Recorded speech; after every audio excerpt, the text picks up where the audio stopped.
মালিক ভাইয়ের মা, কাশেম ভাইয়ের মা, সাব্বির ভাইয়ের মা, বেলাল ভাইয়ের মা, মাসুম ভাইয়ের মা ও শিপুন ভাইয়ের মা, জসিম ভাইয়ের মা, মুজাহিদ ভাইয়ের মা। তোমরা বড়ই ভাগ্যবতী, আনলে ধরাই দিনের জ্যোতি। সালাম জানাই তোমায় ফেরেশতা, সালাম জানাই তোমায় ফেরেশতা। হারিয়ে ছেলে আর কেউ হারিয়ে ভাই, কেউ হারিয়ে দিনের সাথী, কেউ হারিয়ে ছেলে আর কেউ হারিয়ে ভাই, কেউ হারিয়ে দিনের সাথী নিশ্চয় ধরায়। তাদের স্মৃতি এ অন্তরে কেঁদে কেঁদে গুমড়ে মরে, বুক ভেঙে যায় কান্না ফুরায় মা, বুক ভেঙে যায় কান্না ফুরায় না।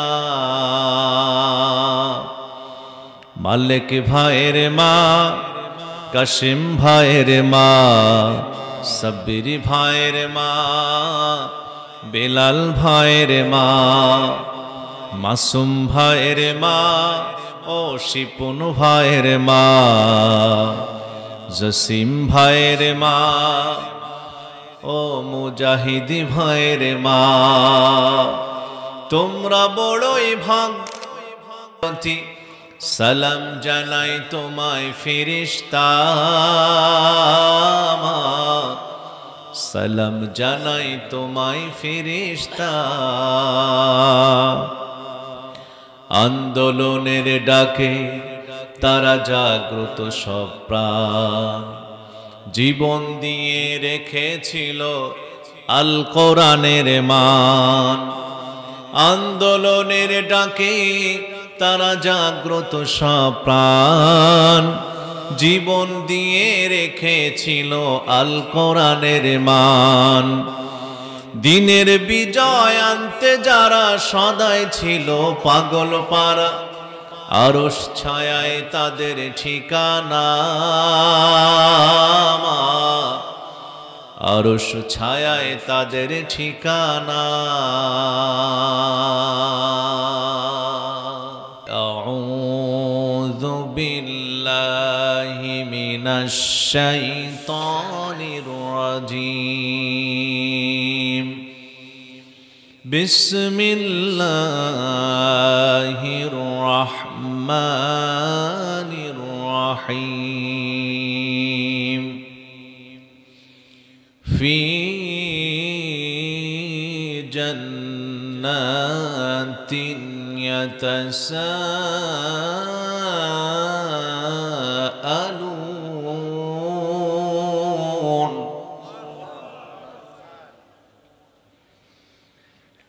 আনিল মুজরিমিন।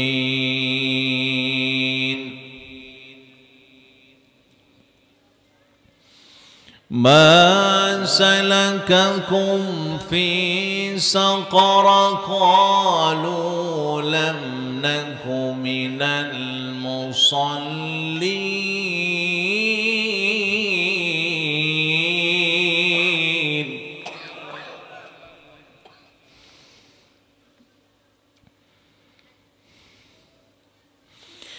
ما سلككم في سقر؟ قالوا لم نك من المصلين ولم نك نطعم المسكين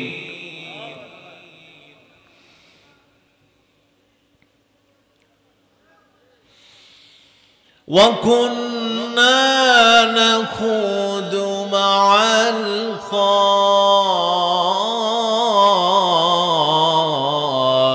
الخائضين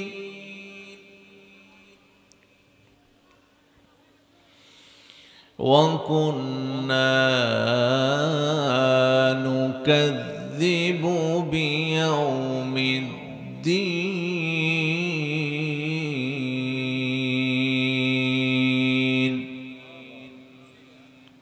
صدقت يا رب العالمين. وقال النبي صلى الله عليه وسلم المرأة إذا صلت خمسها وصامت شهرها وطاعت بعلها وأحسنت فرجها فلتدخل من أي أبواب الجنة شاءت أو كما قال النبي صلى الله عليه وسلم تطعم الطعام وتقرأ السلام على من عرفت ومن لم تعرف رواه البخاري أو كما قال النبي صلى الله عليه وسلم أرأيتم لو أن نهرا بباب أحدكم يغتسل فيه كل يوم خمسا هل يبقى من درنه شيء؟ قالوا لا يبقى من درنه شيء. قال كذلك مثل الصلاة الخمس يمحو الله بهن الخطايا رواه البخاري. وقال تعالى في شان حبيبي إن الله وملائكته يصلون على النبي يا أيها الذين آمنوا صلوا عليه وسلموا تسليما. সবাই درود إبراهيم পড়ি اللهم صل على محمد وعلى آل محمد كما صليت على إبراهيم وعلى آل إبراهيم إنك حميد مجيد. اللهم بارك على محمد وعلى آل محمد كما باركت على إبراهيم وعلى آل إبراهيم إنك حميد مجيد. الحمد لله. ওকড়া হাফিজিয়া কারিয়ানা মাদ্রাসা ও এতিমখানার উদ্যোগে আয়োজিত হাফেজ ছাত্রদের পাগড়ি প্রদান উপলক্ষে 23তম বার্ষিক তাফসিরুল কোরআন মাহফিল। আজকের মাহফিলের সভাপতির দায়িত্ব পালন করছেন আলহাজ মোহাম্মদ নিয়ামত আলী মাস্টার, সভাপতি অত্র মাদ্রাসা। আল্লাহ সুবহানাহু ওয়া তাআলা ওনার হায়াতের মধ্যে বারাকা দান করুন, সবাই বলি আমিন। প্রধান অতিথি হিসেবে দায়িত্ব পালন করছেন একেএম আফজালুল আনাম, নায়েবে আমির, বাংলাদেশ জামাত ইসলামী দিনাজপুর জেলা উত্তর, সাবেক অধ্যক্ষ, বুনিয়াদপুর সিনিয়র আলিম মাদ্রাসা ও সাবেক ভাইস চেয়ারম্যান বিরল উপজেলা। আল্লাহ সুবহানাহু ওয়া তাআলা ওনার হায়াতের মধ্যে বারাকা দান করুন, সবাই বলি আমিন। বিশেষ অতিথি হিসেবে আছেন জনাব মোহাম্মদ মহিবুল ইসলাম, বিশিষ্ট সমাজসেবক, বিরল পৌরসভা, বিরল দিনাজপুর। আমার আগে কথা বলেছেন বিশিষ্ট ইসলামী চিন্তাবিদ হযরত মাওলানা নাজমুল ইসলাম। এরপরে কথা বলেছেন বিশিষ্ট ইসলামী চিন্তাবিদ হযরত হাফেজ মাওলানা মোহাম্মদ আব্দুর রশিদ সাহেব, আমির, বাংলাদেশ জামাত ইসলামী বিরল উপজেলা শাখা। আল্লাহ সুবহানাহু ওয়া তাআলা সকলের হায়াতের মধ্যে বারাকা দান করুন, সবাই বলি আমিন। আরো জোরে বলি আল্লাহুম্মা আমিন। স্টেজে বসা আছেন অত্র এলাকার উলামায়ে হযরত, এ জাতির শ্রেষ্ঠ সন্তান, সামনে বসা দিনদার পরেশগার মুত্তাকি ভাই বাবাজিরা, পর্দার অন্তর অবস্থান করছেন আমার সরল অবলা সর্বগুণে গুণান্বিতা মা ও বোনেরা। আলোচনার মুকদ্দমায় আবারও আনুষ্ঠানিকতার মধ্য দিয়ে জানাচ্ছি আন্তরিক সালাম ও মুবারকবাদ। আসসালামু আলাইকুম ওয়া রাহমাতুল্লাহি ওয়া বারাকাতুহু। আপনারা সবাই কেমন আছেন? সম্মানিত ভাইয়েরা আমার, আমি মহাগ্রন্থ আল কোরআনুল কারীমের সূরা মুদ্দাসসির থেকে 40 নম্বর আয়াত থেকে নিয়ে আমি 46 নম্বর আয়াত পর্যন্ত তেলাওয়াত করেছি। এখান থেকে আস্তে আস্তে কথা শুনবো। আপনারা কি শুনতে রাজি আছেন? হেদায়েতমূলক কিছু কথা আমি বলতে চাই। আল্লাহ তাআলা আমাকে বলার, আপনাদেরকে শোনার তৌফিক দান করুন। সবাই বলি আমিন। আরো জোরে বলি আল্লাহুম্মা আমিন। চলুন আর মোটেও দেরি করব না। আল্লাহ তাআলা কোরআনুল কারীমের যেখানে জান্নাতের কথা বলেছেন তার পাশে জাহান্নামের কথা বলেছেন। আল্লাহ কোরআনুল কারীমে যেখানে ডানপন্থীর কথা বলেছেন তার পাশে বামপন্থীর কথা বলেছেন। আল্লাহ তাআলা এই কোরআনটাকে এত সুন্দর করে সাজিয়েছেন, যেখানে আল্লাহ ইহদিনাস সিরাতাল মুস্তাকিমের কথা বলেছে তার পাশে আবার দলালার কথা, ভ্রান্ত পথের কথাও বলেছেন। ঠিক কিনা? আল্লাহ তাআলা মুমিনের শানে সূরা নাজিল করেছে সূরা মুমিনুন, আবার মুনাফিকের শানেও সূরা নাজিল করেছে সূরা মুনাফিকুন। আছে না নাই? আবার কাফেরের শানে সূরা নাজিল করেছে সূরা কাফিরুন। আল্লাহ সব কথা এই কোরআনুল কারীমের মধ্যে দিয়েছে কি দেয় নাই? বিশ্বাস হয় না আপনাদের? তো হেদায়েতমূলক কিছু সময় কথা এই ঠান্ডার মধ্যে দিয়ে শোনা যাবে কিনা? হ্যাঁ, যেহেতু রাত 12টার মধ্যে আমরা আলোচনা কাভারেজ দিব, অনেক প্রচণ্ড ঠান্ডা, অল্প সময় মুলাক্খাস কথা আমরা শুনবো। কোরআন যেহেতু মুলাক্খাস কিতাব, আমরাও শুনবো, এদিক ওদিক না যেয়ে সম্পূর্ণ কোরআন এবং হাদিস থেকে কথাগুলো শুনবো ইনশাআল্লাহ। হ্যাঁ, চলুন। আল্লাহ তাআলা মহাগ্রন্থ কোরআনুল কারীমের মধ্যে কি কথা বলেছেন আমরা আস্তে আস্তে সেগুলো সামনে আগাবো, শুনতে থাকবো ইনশাআল্লাহ। আল্লাহ রাব্বুল আলামিন শুরুতেই এই আয়াতের মধ্যে যে আয়াত তেলাওয়াত করেছে, আল্লাহ জান্নাতের কথা বলেছেন। আল্লাহ রাব্বুল আলামিন বলেন, ফি জান্নাতিন ইয়াতাসাআলুন।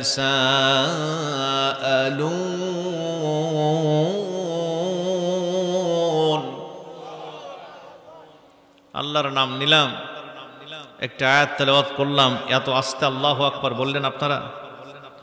আপনারা কি এখনো ভয় পাচ্ছেন? আল্লাহর নাম জোরে হবে না আস্তে হবে? একটু জোরে বলেন, জোরে হবে না আস্তে হবে? জোরেই হবে ইনশাআল্লাহ। এটা রাসূল সাল্লাল্লাহু আলাইহি সাল্লাম আমাদেরকে শিক্ষা দিয়েছেন যে আল্লাহর নাম যারা জোরে আওয়াজ দিয়ে নিবে, কাল কিয়ামতের দিন হযরত বেলালের সাথে আল্লাহ তার ঘাড়খানা উঁচু করে দিবেন। জোরে করেন আল্লাহু আকবার। এই তো বান্দা লাভ ছাড়া কিছু বলতে চায় না, যেখানে লাভ আছে তাই করবে, লাভ না থাকলে করতে চায় না কাজ। আল্লাহ রাব্বুল আলামিন আরেক জায়গায় বলেন, ইযা লাকিতুম ফিয়াতান ফাসবুতু ওয়াযকুরুল্লাহা কাসীরান লাআল্লাকুম তুফলিহুন। জোরে করুন আল্লাহু আকবার। হে মুসলমানেরা, যখন তোমরা কোনো বাতিল শক্তির সামনে দাঁড়ায় যাবে, ইসলাম বিরোধী শক্তির সামনে যখন তোমরা দাঁড়ায় যাবে, তাগুতি শক্তির সামনে যখন দাঁড়ায় যাবে, তাগুত কারা? আল্লাহর জমিনে যারা আল্লাহর দ্বীন কায়েম হোক চায় না, ইসলাম কায়েম হোক চায় না, ইসলামী হুকুমত কায়েম হোক, কোরআনের রাজ কায়েম হোক চায় না, এই লোকগুলা হলো তাগুত। এদের সামনে যখন দাঁড়ায় যাবে তখন তোমরা বড় গলায় বলো আল্লাহু আকবার, আমি আল্লাহ রাব্বুল আলামিন এই পৃথিবীর সব সফলতাগুলো মহান আল্লাহ তাআলা তোমাদের হাতেই তুলে দিব। আর জোরে বলেন আল্লাহু আকবার। সম্মানিত ভাইরা আমার, শুরুতে আমরা জান্নাতের কথা শুনলাম। একটু আগে আমি যখন জিজ্ঞেস করলাম আপনারা কেন আল্লাহু আকবার আসতে বলছেন না, যখন ফজিলত বললাম তখনই আল্লাহু আকবার জোরে বলা শুরু করলেন, তার মানে আপনারা স্বার্থ ছাড়া কাজ করেন না, ঠিক না? এখানে যারা আমরা আসছি আমাদেরকে খিচুড়ি দেওয়া হবে, আছে খিচুড়ি? খিচুড়ি আমাদেরকে দেওয়া হবে না, টাকাও আমাদের দেওয়া হবে না। আমার ভাইরা, আমার বন্ধুরা, তাহলে আমাদের স্বার্থটা কোন জায়গায়? আমাদের একটা স্বার্থ পিছনে আছে না নাই? কোরআন শুনতে আসার পিছনে। কথা জোরে কোন, জোরে কোন। যেহেতু অল্প মানুষ, কথা একটু আওয়াজ বাড়ায় দেন, এই রেকর্ড হচ্ছে, সারা পৃথিবীর মানুষ এই কথাগুলো শুনতে পাবে। সুবহানাল্লাহ। সম্মানিত ভাইয়েরা আমার, বন্ধুরা আমার, আমাদের তাহলে একটা স্বার্থ আছে, আর সেই স্বার্থটা হলো কি? সেই স্বার্থটা হলো মহান আল্লাহর জান্নাত লাভ করা। জোরে কোন ঠিক কিনা? দুনিয়াতে যদি আপনি দুনিয়া থেকে, এই দুনিয়ার মাঝ থেকে যদি আপনি আমি আল্লাহর জান্নাতটা হাসিল না করতে পারি, তাহলে একটু আওয়াজ দিয়ে বলেন তো দেখি, আপনি আমি কি সফল না ব্যর্থ? জীবনের কোনো দাম আছে? অনেকে সফলতা খোঁজে, ছেলেকে লেখাপড়া করালাম, চাকরি এবার দিতে হবে। ছেলে যদি বিসিএস ক্যাডার হয়ে একটা সরকারি ভালো জব না পায়, তাহলে সফল নয়। বিসিএস ক্যাডার হওয়াটাকে সে সফলতা মনে করে। অনেক এলাকার মানুষেরা আছে, যে কোনো কায়দায় ভোট ফজরের সময় হলেও মেরে নিয়ে আমাকে ক্ষমতায় থাকতে হবে, চেয়ারম্যানের চেয়ার দরকার, এটার মাঝে সফলতা। ইতিপূর্বে হয়েছে না এগুলো? কথা কন না কেন আপনারা? এটার মাঝে তারা সফলতা মনে করেছে। আপনারা শুনেছেন, আমি কিন্তু বলেছি, বেশি এদিক ওদিক যাব না, ডাইরেক্ট কোরআন হাদিস থেকে কথা বলবো, কিন্তু প্রাসঙ্গিক ক্রমে কিছু কথা, দুই একটি কথা আসতেই পারে। আপনারা দেখেছেন এই 15টা-16টা বছর চলে গেছে, ফ্যাসিস্ট যে আমাদের মাঝে চেপে বসেছিল, জালিম সরকার বিদায় নিয়েছে আমাদের মাঝ থেকে 5ই আগস্ট। সে কি করেছিল? তার টার্গেট ছিল সেনাবাহিনীর প্রধান ওয়াকারুজ্জামানকে সে নির্দেশ দিয়েছিল, যত গুলি লাগে গুলি করো, কিন্তু আমার ক্ষমতার চেয়ার চাই। কারণ সে মনে করেছিল ক্ষমতার মাঝেই সফলতা। জোরে কোন ঠিক কিনা? কিন্তু আমার আল্লাহ আছে না নাই? আরো জোরে কোন। আমার আল্লাহ সব পারে কি পারে না? আমার আল্লাহ যে সব পারে সে কথা সামনে বলবো। তাহলে তারা মনে করেছিল ক্ষমতার মধ্যেই সফলতার জন্য ক্ষমতার পিছনে অন্ধ হয়ে ছুটেছিল। মানুষ যখন 3টা জিনিসের পিছনে দৌড়ায়, তখন মানুষ অন্ধ হয়ে যায়, কোনো হিতাহিত জ্ঞান থাকে না, তার কোনো বিবেক কাজ করে না, চোখে দেখতে পায় না, কানেও শুনতে পায় না। 3টা কাজ যখন মানুষ যখন 3টা জিনিসের পিছনে দৌড়ায়, এক কথায় সে বলদ মার্কা হয়ে যায়, 4 পেয়ে জন্তু জানোয়ারের চাইতে খারাপ হয়ে যায়। জোরে কোন কথা কার? আল্লাহ রাব্বুল আলামিন বলেন, ওয়ালাকাদ দারানা লিজাহান্নামা কাসীরাম মিনাল জিন্নি ওয়াল ইনস লাহুম কুলুবুন লা ইয়াফকাহুনা বিহা ওয়া লাহুম আ'য়ুনুন লা ইউবসিরুনা বিহা ওয়া লাহুম আযানুন লা ইয়াসমাউনা বিহা উলাইকা কাল আনআমি বাল হুম আদাল ওয়া উলাইকা হুমুল গাফিলুন।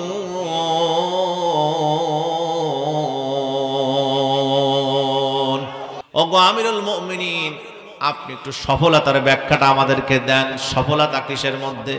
আমিরুল মুমিনিন বলেন, মান ইতাজ্জা বিমাকানিহি ফালয়ানজুরু ইলা ফিরআউন ওয়া মান ইতাজ্জা বিমালিহি ফালয়ানজুরু ইলা কারুন ওয়া মান ইতাজ্জা বিনাসাবিহি ফালয়ানজুরু ইলা আবি লাহাব ইন্নামাল ইজ্জাতু বিত্তাকওয়া। জোরে বলেন না সুবহানাল্লাহ। হযরত ওমর বলেন, তোমরা যারা দুনিয়ার মানুষেরা ক্ষমতার মধ্যে সফলতা মনে করো, তারা তাকাও ফিরআউনের দিকে। একটু বলেন তো দেখি, আল্লাহ পাক এই ফিরআউনকে এত ক্ষমতা দান করেছিল, ফিরআউন যা বলেছে তাই করেছে। বলেছে মুসাকে আটকাতে হবে, প্রয়োজনে পেটের বাচ্চা নষ্ট করে দাও, তারপরও মুসাকে আসতে দেওয়া যাবে না। এ কাজ করেছে কি করে নাই? আমার ভাইরা বলুন তো, এত ক্ষমতা, এত পাওয়ার, এত নেতাগিরি, নিজের স্ত্রীকে পর্যন্ত ছাড় দেয় নাই ইসলাম কবুল করার কারণে, আল্লাহর দ্বীন গ্রহণ করার কারণে। এত দাপট, এক পর্যায়ে সে নিজেই মুখ দিয়ে বলেছে, আনা রাব্বুকুমুল আলা, আমি হলাম বড় খোদা, বড় রব, আমার ভাইয়েরা, আমার বন্ধুরা, একটু আওয়াজ দিয়ে বলেন তো দেখি, ওই ফিরআউনের লাশটা যদি আপনার এলাকার বাজারে নেওয়া হয় হাটবারের দিন, ওরে দেখলে কি সম্মান করবেন না থুতু মারবেন? কারণ কি? থুতু কেন দিবেন আপনারা? যতই ক্ষমতাবান হোক না কেন, কারণ ইসলাম বিদ্রোহী হওয়ার কারণে, ঈমান না থাকার কারণে তার কিন্তু কোনো দাম নাই। দুনিয়া থেকে জান্নাত যারা হাসিল করতে পারে না, তাদের কোনো মূল্য, আরো জোরে কোন মূল্য? হযরত ওমর ফারুক রাদিয়াল্লাহু তাআলা আনহু আরে বলেন, তোমরা যারা আজকে সম্পদ সম্পদ করে পাগল হয়ে যাচ্ছ, তারা তাকাও ওই কারণের দিকে। আল্লাহ রাব্বুল আলামিন কারণকে এত পরিমাণ সম্পদ দান করেছিল, তাফসীর ইবনে কাসিরের বর্ণনা এসেছে, কারণের সম্পত্তির লকারের সিন্ধুকের চাবি বহন করার জন্য 70টার মতো উট লাগতো। কতটা? 70টা উট লাগতো। এই উটগুলোর পিঠের উপরে কারণের লকারের সম্পত্তির লকারের চাবি ছিল। ওই কারণের জীবনটা একটু আওয়াজ দিয়ে বলেন তো দেখি, সফল না ব্যর্থ? তাহলে বোঝা গেল ক্ষমতার মধ্যে সফলতা নাই, সম্পদের মধ্যেও সফলতা নাই। অনেকে আছে ভাবনায় আমি খান বংশের ছেলে, আছে না নাই? অনেকে আছে ভাবনায় আমি সর্দার বংশের ছেলে, অনেকে আছে ভাবনায় আমি শেখের বেটি, আছে না নাই? হযরত ওমর বলেন, তোমরা যারা ভাবনা ও বংশ পরিচয় নিয়ে, তারা একটু শোনো। যদি বংশের পরিচয় নিয়ে ভাব নেওয়ার দরকার হতো, তাহলে কিন্তু আবু লাহাব কম ভাবনাই নাই। কারণ আবু লাহাব মক্কা নগরীর মধ্যে সবচেয়ে বড় লিডার, আবার সেরা বংশের মানুষ, কুরাইশ বংশের মানুষ। ওই আবু লাহাবের দিকে দেখো, তাকাও, ও কি সফল না ব্যর্থ? তাহলে বোঝা গেল বংশ মর্যাদার মধ্যে কোনো ভাব নাই, কোনো সফলতা নাই, ভাব নিয়ে কোনো লাভ নাই। অর্থের মধ্যে সফলতা নাই, ক্ষমতার মধ্যে সফলতা নাই। আমরা যে যা করতেছে দুনিয়া, এগুলোর মাঝে সফলতা নাই। সফলতা কিসের মধ্যে? হযরত ওমর শেষে বললেন, ইন্নামাল ইজ্জাতু বিত্তাকওয়া, যার মধ্যে তাকওয়া আছে, আল্লাহর ভয় আছে, সেই হলো একমাত্র সফল ব্যক্তি। জোরে কোন সুবহানাল্লাহ। কারণ আল্লাহর ভয় তোমাকে জান্নাত পর্যন্ত পৌঁছায় দেবে।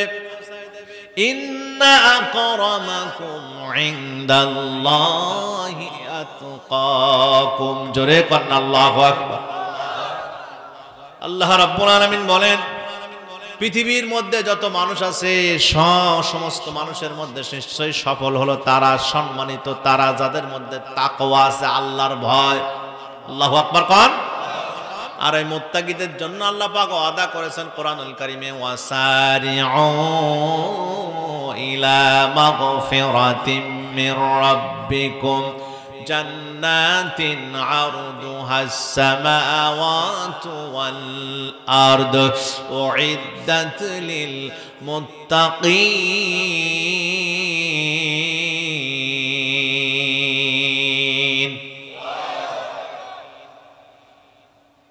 আল্লাহ রাব্বুল আলামিন বলেন, তোমরা দৌড়াও, ওয়াসারিউ ইলা মাগফিরাতিম মির রাব্বিকুম ওয়া জান্নাতিন আরদুহাস সামাওয়াতু ওয়াল আরদ।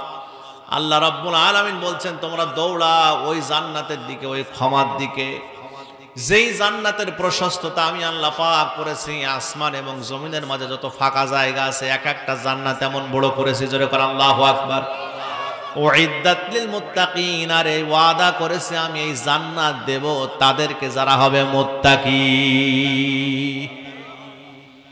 আমার ভাইরা, আমার বন্ধুরা, হযরত বেলালের দিকে এবার তাকান। হযরত বেলালের কোনো ক্ষমতা ছিল না, কোনো ঘর নাই, বাড়ি নাই, টাকা নাই, পয়সা নাই, কোনো বংশ পরিচয় তেমন নাই। আফ্রিকান কৃষ্ণাঙ্গ বেলাল, নবীজির সঙ্গে যার কোনো ব্লাড কানেকশনও নাই। একটু বলেন তো আওয়াজ দিয়ে, এই বেলালের জীবনটা সফল না ব্যর্থ? কেন সফল হলো? কারণ বেলালের মধ্যে ছিল তাকওয়া, আল্লাহর ভয়। বিশ্ব নবী জনাবে মুহাম্মদ রাসূলুল্লাহ সাল্লাল্লাহু আলাইহি ওয়াসাল্লাম, নবীর নাম শুনলে বলবো সাল্লাল্লাহু। একটু জোরে কোন ভাই। নবীজি আমার একদিন বসা আছেন মসজিদ নববীর চেয়ারের মধ্যে, মেম্বারের মধ্যে। কথা কি আপনারা বুঝতেছেন? শুনতেছেন? হ্যাঁ, আমার কিন্তু আলোচনা চলতেছে। হঠাৎ করে জিবরিল আমিন সামনে হাজির, বলে ইয়া রাসূলুল্লাহ, ইয়া হাবিবাল্লাহ, তিনটা আমল যারা করেছে, তিনটা নিয়ামত যারা পেয়েছে দুনিয়ায়, পাওয়ার পর যারা শুকরিয়া করেছে তাদের জন্য আল্লাহর জান্নাত, আর যারা শুকরিয়া করতে পারে নাই তারা কোনদিন আল্লাহর জান্নাত পাবে না। আল্লাহ রাসূল সাল্লাল্লাহু আলাইহি সাল্লাম কোনো কথা বললেন না। নবীজি ঘাপটি মেরে থাকলেন। জিবরিল আমিন বলেন ইয়া রাসূলুল্লাহ, ইয়া হাবিবাল্লাহ, আপনি আমার কথায় কোনো রেসপন্স করলেন না, জবাব দিলেন না, কারণ কি? নবীজি আমার বললেন, ও জিবরিল ভাই, তিনটা জিনিস বলেছো, কিন্তু কি কি সেই তিনটা জিনিস তুমি তো আমাকে ব্রিফ করো নাই, ব্যাখ্যা দাও নাই। আমি কিভাবে না বুঝে না শুনে তোমার কথার সঙ্গে রায় দেব, রেসপন্স করব, রিসিভ করব? সঙ্গে সঙ্গে জিবরিল আমিন বলেন, তাহলে তিনটা নিয়ামত হলো, শোনেন। এক নাম্বার নিয়ামত হলো যারা দুনিয়ায় আব্বা আম্মা পেল, আব্বা আম্মা পাওয়ার পরে যারা আব্বা আম্মার খেদমত করলো না, আল্লাহর আযাব, আল্লাহর গজব তাদের উপরে নাজিল হয়ে যাক। নবীজির সঙ্গে সঙ্গে বলেন আল্লাহুম্মা আমিন, রব্বানা তাকাব্বালনা। জিবরিল ঠিক বলেছো, আমি একমত, আমিন। দুই নাম্বার নিয়ামতটা কি? দুই নাম্বার নিয়ামত হলো যারা রমজান মাস পেল কিন্তু নিজের গুনাহ খাতাগুলো মাফ করতে পারলো না, নিজের গুনাহ থেকে জীবনটাকে মুক্ত করতে পারলো না, তাদের উপরে আল্লাহর লানত, আযাব, গজব নাজিল হোক, তারা ধ্বংস হয়ে যাক। নবীজি আমার সঙ্গে সঙ্গে বলেন আল্লাহুম্মা আমিন, রব্বানা তাকাব্বালনা। তুমি ঠিক বলেছো, আমি একমত। তিন নাম্বার জিবরিল আমিন বলেন, যারা আপনার নাম শুনলো, এদিকে তাকান, এদিকে তাকান, যারা আপনার নাম শুনলো, নাম শোনার পরে যারা বলে না, দুরূদ পাঠায় না, সাল্লাল্লাহু আলাইহি ওয়াসাল্লাম বলে না, তাহলে নবীদের নাম শুনে বলবো সাল্লাল্লাহু, তাদের উপরে আল্লাহর লানত, আল্লাহর আযাব, আল্লাহর গজব নাজিল হয়ে যাক। নবীজির সঙ্গে সঙ্গে বলেন আল্লাহুম্মা আমিন, রব্বানা তাকাব্বালনা। জিবরিল তুমি ঠিকটাই বলেছো, আমি একমত। এই বাচ্চারা আসতে, তাহলে নবীজির নাম শুনলে সাল্লাল্লাহু আলাইহি ওয়াসাল্লাম বলবেন, মনে থাকবে সবার। সাহাবীরা প্রতিযোগিতা করতেন, সুবহানাল্লাহ। প্রিয় ভাইরা আমার, বন্ধুরা আমার, যে কথা বলছিলাম হযরত বেলালের কথা বলছিলাম। বেলালের কোনো বংশ পরিচয় নাই, কিন্তু ওই বেলাল রাদিয়াল্লাহু তাআলা আনহুকে নবীজি মেরাজ থেকে এসে বলেন, ও বেলাল, তুমি এমন কি আমল করেছো যার জন্যে তুমি দুনিয়ায় কিন্তু তোমার পায়ের পদধ্বনির আওয়াজ, তোমার পায়ের আওয়াজ খসখসাতান আমামি ফাইজা বেলাল, বেলালের পায়ের খসখস আওয়াজ আমার আল্লাহর জান্নাতের সামনে শোনা যায়। হযরতে বেলাল বলেন, ইয়া রাসূলুল্লাহ, ইয়া হাবিবাল্লাহ, একটা আমল আমার জীবনে আমি ধরে রেখেছি, সে আমলটা হলো, নবী হে, আমি যখন ওযু করে, ওযু করার সঙ্গে সঙ্গে 2 রাকাত করে তাহিয়াতুল ওযুর নামাজ পড়ে পড়ি। নবীজি আবার বলেন, ও বেলাল, যতদিন বাঁচবে এই নামাজটা তুমি ছেড়ে দিও না, এই নামাজ তোমাকে আল্লাহর জান্নাত পর্যন্ত পৌঁছায় দেবে। জোরে কোন সুবহানাল্লাহ। এই ছোট ছোট আমল করা যাবে কি যাবে না? রাজি আছেন না নাই? ওযু করবেন, করে আঙ্গুলটা উঁচু করে শাহাদাতের কালেমা পড়ে, আসি না নাই? আল্লাহ কবুল করুন, জোরে কোন আমিন। প্রিয় ভাইরা আমার, বন্ধুরা আমার, আমি বলেছি শুরুতে হেদায়েতমূলক কথা বলবো। 2 নাম্বার আরেকজন সাহাবীকে নবীজি ডাক দিলেন, যার নাম হলো নোমান বিন হারিস রাদিয়াল্লাহু তাআলা আনহু। নবীজি বললেন, ওগো নোমান, তুমি এমন কি আমল করেছো যার জন্য তুমি দুনিয়ায় কিন্তু তোমার কণ্ঠের আওয়াজ, কণ্ঠের তেলাওয়াত আমার আল্লাহর জান্নাতের সামনে শোনা যায়? নোমান বিন হারিস রাদিয়াল্লাহু তাআলা আনহু বলেন, নবী হে, তাহলে শুনুন, আমার ছোট্ট একটা আমল আছে। নিয়মিত যে আমলটা করি, যেদিন থেকে আমার আব্বা মারা গেছে, আব্বা মারা যাওয়ার পর থেকে ওই দিন থেকে আমার মা বিধবা হয়ে গেলেন। আমার মা আমাকে নিয়ে, আমাদেরকে নিয়ে এক জায়গায় বসবাস করতে লাগলেন, বাড়ির মধ্যে। আমি বাড়ির সংসারের হাল ধরলাম। হাল ধরার পর আব্বা মরে যাওয়ার আগে তেমন কোনো সম্পদ রেখে যায় নাই, দিন আনা দিন খাওয়া। কিন্তু যখনই আমি বাহির থেকে কামাই করে, রোজগার করে যখন বাড়ি ফিরি, যেই টাকাগুলো, যেই সম্পদগুলো বাহির থেকে আমি কামাই করে আনি, সেগুলো আনে যখন খাবার ক্রয় করি, খাবার ক্রয় করে যখন বাড়িতে ঢুকি, আমার ছেলে মেয়ে যারা আছে, বউ বাচ্চা যারা আছে, তাদের কাছে আমি আগে দেই না, আমার মায়ের কাছে আমি আগে দেই। মায়ের মাজা এখন কুজা হয়ে আছে, মা পাশের রুমে শুয়ে আছে। আমার যতদূর মনে হয় মাকে না খাওয়ানো পর্যন্ত ইয়া রাসূলুল্লাহ, ইয়া হাবিবাল্লাহ, আমরা, আমার সন্তান, আমার স্ত্রী, আমরা কোনোদিন আগে খানা খাই না।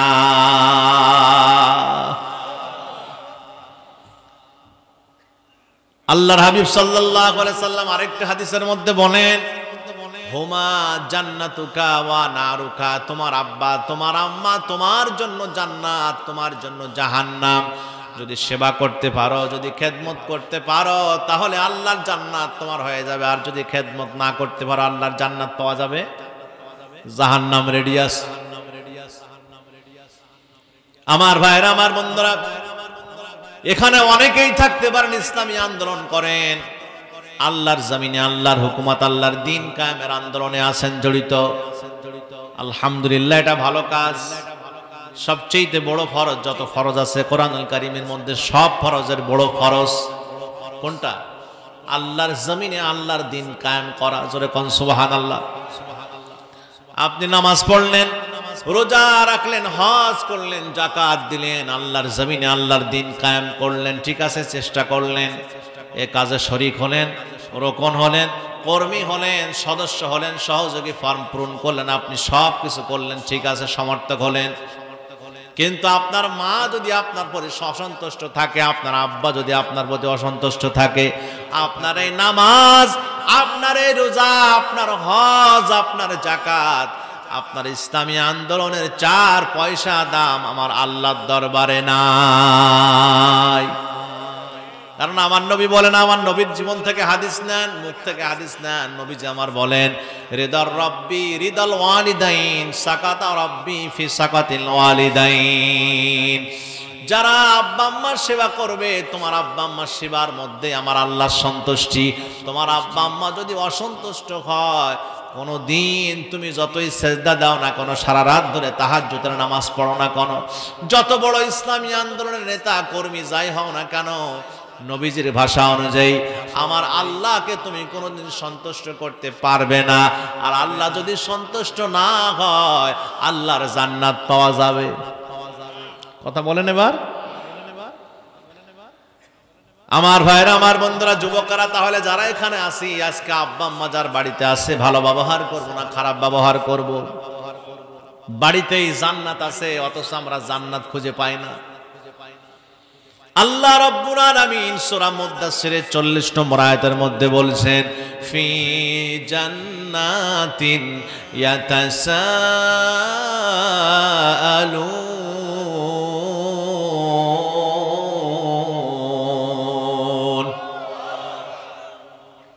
জান্নাতীরা কি করবে? এক জায়গায় বসে, জান্নাতের ব্যালকনিতে বসে একে অন্যের সাথে হেলান দিয়ে গল্প করতে থাকবে, খোশালাপ করতে থাকবে। আমার ভাইরা, আমার বন্ধুরা, যারা এখানে আসি, অল্প সময়ে জান্নাতীদের নিয়ে 2-1টা কথা যারা শুনলাম, আমরা সকলেই আল্লাহর কাছে চাইবো, কামনা করবো আজকে তাফসীর মাহফিল থেকে, আল্লাহ তুমি আমাদেরকে জাহান্নামে দিও না, তোমার সাদের জান্নাতের মালিক বানায় দিও। জোরে বলি আল্লাহুম্মা আমিন। জান্নাত চান কারা কারা? হাত তোলেন। আল্লাহ কবুল করুন হাতগুলো, জোরে বলি আমিন। আরো জোরে বলি আল্লাহুম্মা আমিন। হাত নামান। এবার জান্নাতি যারা হয়ে যাবে ভালো আমলের মাধ্যমে, জান্নাতে যাওয়ার পর জান্নাতের ব্যালকনিতে বসে খোশালাপ করতে থাকবে। খোশালাপ করতে করতে হঠাৎ করে নজর চলে যাবে জাহান্নামের দিকে। দেখতে পাবে কারো ভাই, কারো বোন, কারো স্ত্রী, কারো সন্তান, ছেলে জাহান্নামী হয়ে গেছে। জান্নাতের আর জান্নাতের মধ্যে খোশালাপ করার সুযোগ পাবে না, ভালো লাগবে না, মনটা খারাপ হয়ে যাবে। জান্নাত থেকে বের হয়ে চলে আসবে, জাহান্নামের কাছে হাঁটতে হাঁটতে চলে যাবে। যে জাহান্নামের যে ফেরেশতা দাঁড়ায় আছে, দারোয়ান, তার নাম হলো মালিক। ফেরেশতার নাম কি? কথা বলেন ভাই। ফেরেশতার নাম হলো মালিক। ফেরেশতা মালিককে ডেকে বলবে, হে মালিক, আল্লাহর ফেরেশতা মালিক, আমার আব্বা, ওই যে দেখা যায় আমার বোন, ওই যে দেখা যায় আমার স্ত্রীটা জাহান্নামী হয়ে গেছে, কি অপরাধ ছিল তাদের? আনিল মুজরিমিনা মা সালাকাকুম ফি সাকার। জোরে করেন আল্লাহু আকবার। তাদেরকে জিজ্ঞেস করা হবে, তারা জিজ্ঞেস করবেন মালেক ফেরেশতাকে, ও মালেক ফেরেশতা, কোন অপরাধের কারণে তারা এই সাকার নামক জাহান্নামে চলে এসেছে? মালেক ফেরেশতা এবার বলবেন, তাফসিরে জালালাইন শরীফের মধ্যে আপনারা খুঁজে নেবেন, পেয়ে যাবেন, এই আয়াতের আলোচনা আছে সেখানে। যদি কোনো মহিলা যখন বাড়িতে রান্না বান্না করে, চুলার কাছে যখন থাকে, ঘন্টাখানিক থাকার পরে একটা ভালো কথা ওর কাছে জিজ্ঞেস করিয়েন তো, দেখেন উত্তর কেমন করে দেয়। কারণ আগুনের পাশে যখন মানুষ থাকে, স্বাভাবিক মেজাজ তখন কি থাকে? আগুন থাকে, গরম থাকে। মালেক ফেরেশতাকে যখন জিজ্ঞেস করা হবে, আমার ভাই, আমার বোন, আমার স্ত্রী জাহান্নামে কেন? সারাদিন আগুনের পাশে থাকার কারণে মেজাজ হট। বলবে, আমি বলতে পারবো না, যাও যাও, তোমরা জাহান্নামীদেরকে নিজেরাই প্রশ্ন করো, জিজ্ঞেস করো তাদেরকে। এবার জান্নাতীরা বলবে, কি কারণে তোমরা আজকে সাকার নামক জাহান্নামের মধ্যে আসলাম? তাফসিরে জালালাইন শরীফ। তখন জাহান্নামীরা বলবে, 4টা অপরাধ করার কারণে আজকে আমরা এই জাহান্নামে এসেছি। 1 নাম্বার, ক্বালু লাম নাকু মিনাল মুসাল্লিন।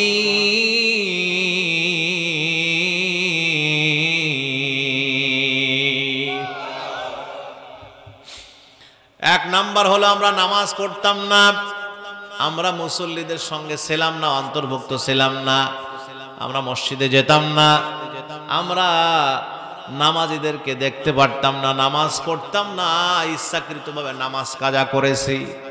নামাজের সঙ্গে আমাদের কোনো সম্পর্ক ছিল না, এমনকি যারা নামাজি তাদের সঙ্গে আমরা মিশতামও না, চলতামও না। বিভিন্ন অজুহাতে ছাতা মাথা বলে আমরা পিছাই যেতাম নামাজ থেকে। অজুহাত আছে না নাই?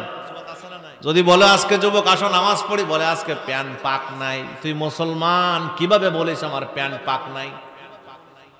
এ কথা বলে কিনা? আরো জোরে কন্যা কেন ভাই?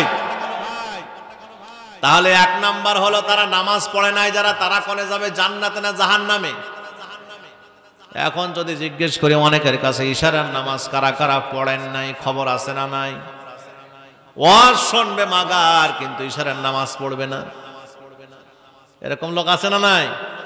রাত 12টা পর্যন্ত, 1টা পর্যন্ত যদি ওয়াজ হয়, ওয়াজ শুনবে, সুন্দর করে ভাবে শুনবে, কোনো বিশৃঙ্খলা সৃষ্টি করবে না। কিন্তু ফজরের নামাজের বেলায় কোনো খবর নাই, এরকম পাবলিক আছে না নাই? লাভটা হলো কি তাহলে? তাফসির মাহফিল শুনে, তাফসির মাহফিল করে লাভটা কি? আজকের আয়োজক যারা, এই মাহফিল কমিটি যারা, তারা এত সুন্দর একটা আয়োজন করেছেন এই মহাগ্রন্থ আল কোরআন থেকে তোমাদেরকে তাফসীর শোনাবেন বলে। পৃথিবীতে যতগুলো বই আছে, আইনের কিতাব বলো না কেন, অর্থনীতির কিতাব বলো না কেন, রাজনীতির কিতাব বলো না কেন, যতগুলো বই এই পৃথিবীতে আছে, সমস্ত বইয়ের মধ্যে শ্রেষ্ঠ কিতাব, শ্রেষ্ঠ বই হলো আল্লাহর মহাগ্রন্থ আল কোরআন। ঠিক কিনা? আরে কোরআনের ছাত্র যারা, তারাও শ্রেষ্ঠ। যতক্ষণ আপনি কোরআনের আলোচনা শুনবেন, আল্লাহ আপনার প্রত্যেকটি শ্বাস প্রশ্বাসে আল্লাহ সওয়াব দান করে দিবেন। জোরে কোন সুবহানাল্লাহ। ইভেন এমনকি আল্লাহ ফটো সাংবাদিক ফেরেশতা যারা, আল্লাহর ফেরেশতারা আপনাদেরকে নূরের পাখা দিয়া বিছায় দিয়া আপনাদেরকে বাড়ি পর্যন্ত নিরাপদভাবে আল্লাহ পৌঁছায় দিবেন। জোরে বলি আল্লাহু আকবার। এমন একটা জায়গায় আসলাম যেটাকে বলা হয় পার্ট অফ হেভেন, অর্থাৎ বাগে জান্নাত, জান্নাতের বাগিচা। যদি ওই জায়গায় চতুর্পাশ থেকে ঘেরাও করা নাই, ঠান্ডা আসতেছে, ঠান্ডার মধ্যে আপনারা কোরআন শুনছেন, তাহলে একটুখানি ওয়াদা করা যাবে কিনা নামাজ কোনোদিন ছাড়বে নামাজ? বিশ্বনবী আমার বলেন, আর আইতুম লাউ আন্না নাহারান বিবাবি আহাদিকুম ইয়াগতাসিলু ফীহি কুল্লা ইয়াউমিন খামসান হাল ইয়াবকা মিন দারানিহি শাইউন ক্বালু লা ইয়াবকা মিন দারানিহি শাই ক্বালা কাযালিকা মিসলু সালাতিল খামস ইয়ামহুল্লাহু বিহিন্নাল খাতায়া রাওয়াহুল বুখারী। সুবহানাল্লাহ বলবেন না? আল্লাহর হাবিব সাল্লাল্লাহু আলাইহি ওয়াসাল্লাম বলেন, মনোযোগ আছে আপনাদের?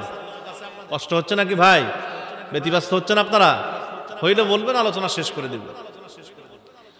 নবীজি আমার বলেন, যদি কারো বাড়ির সামনে বিশাল একটা পুকুর থাকে, ওই পুকুরে যদি কোনো ব্যক্তি দৈনিক 5 বার গোসল করে, তার শরীরের মধ্যে কোনো ধুলা ময়লা জমা থাকতে পারে।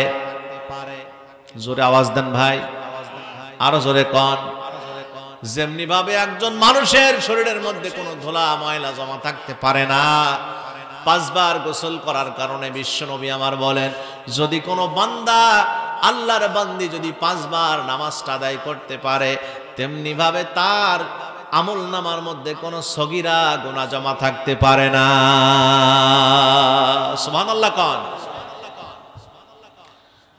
আল্লাহর হাবিব সাল্লাল্লাহু আলাইহি ওয়াসাল্লাম আরেকটা হাদিসের মধ্যে বলেন,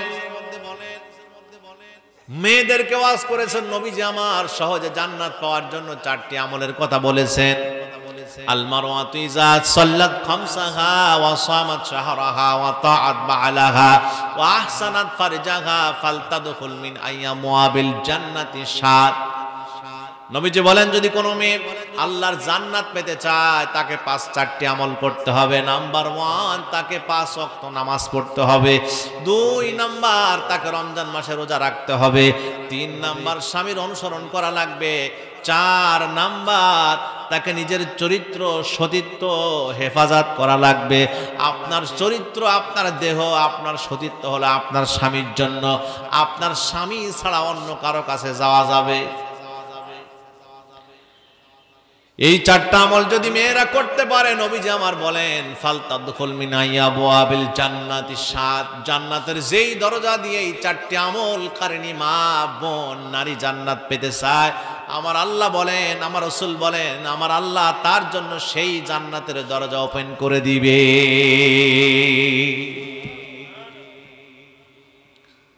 অথচ আমরা এই কাজগুলো করতে চাই না, নামাজই পড়তে চাই না।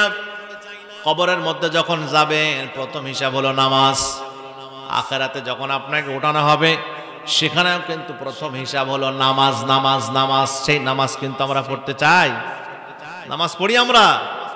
সেই নামাজের কোনো খবর নাই।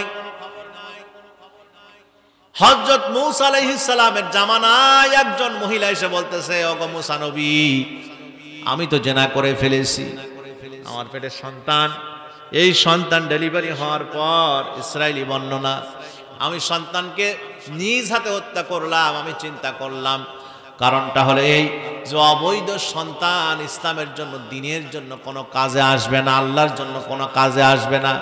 আল্লাহ আমাকে হেদায়েত দিয়েছেন। আস্তে আস্তে এই চিন্তা করে আমি আমার সন্তানকে নিজে হাতে আবার হত্যা করেছি।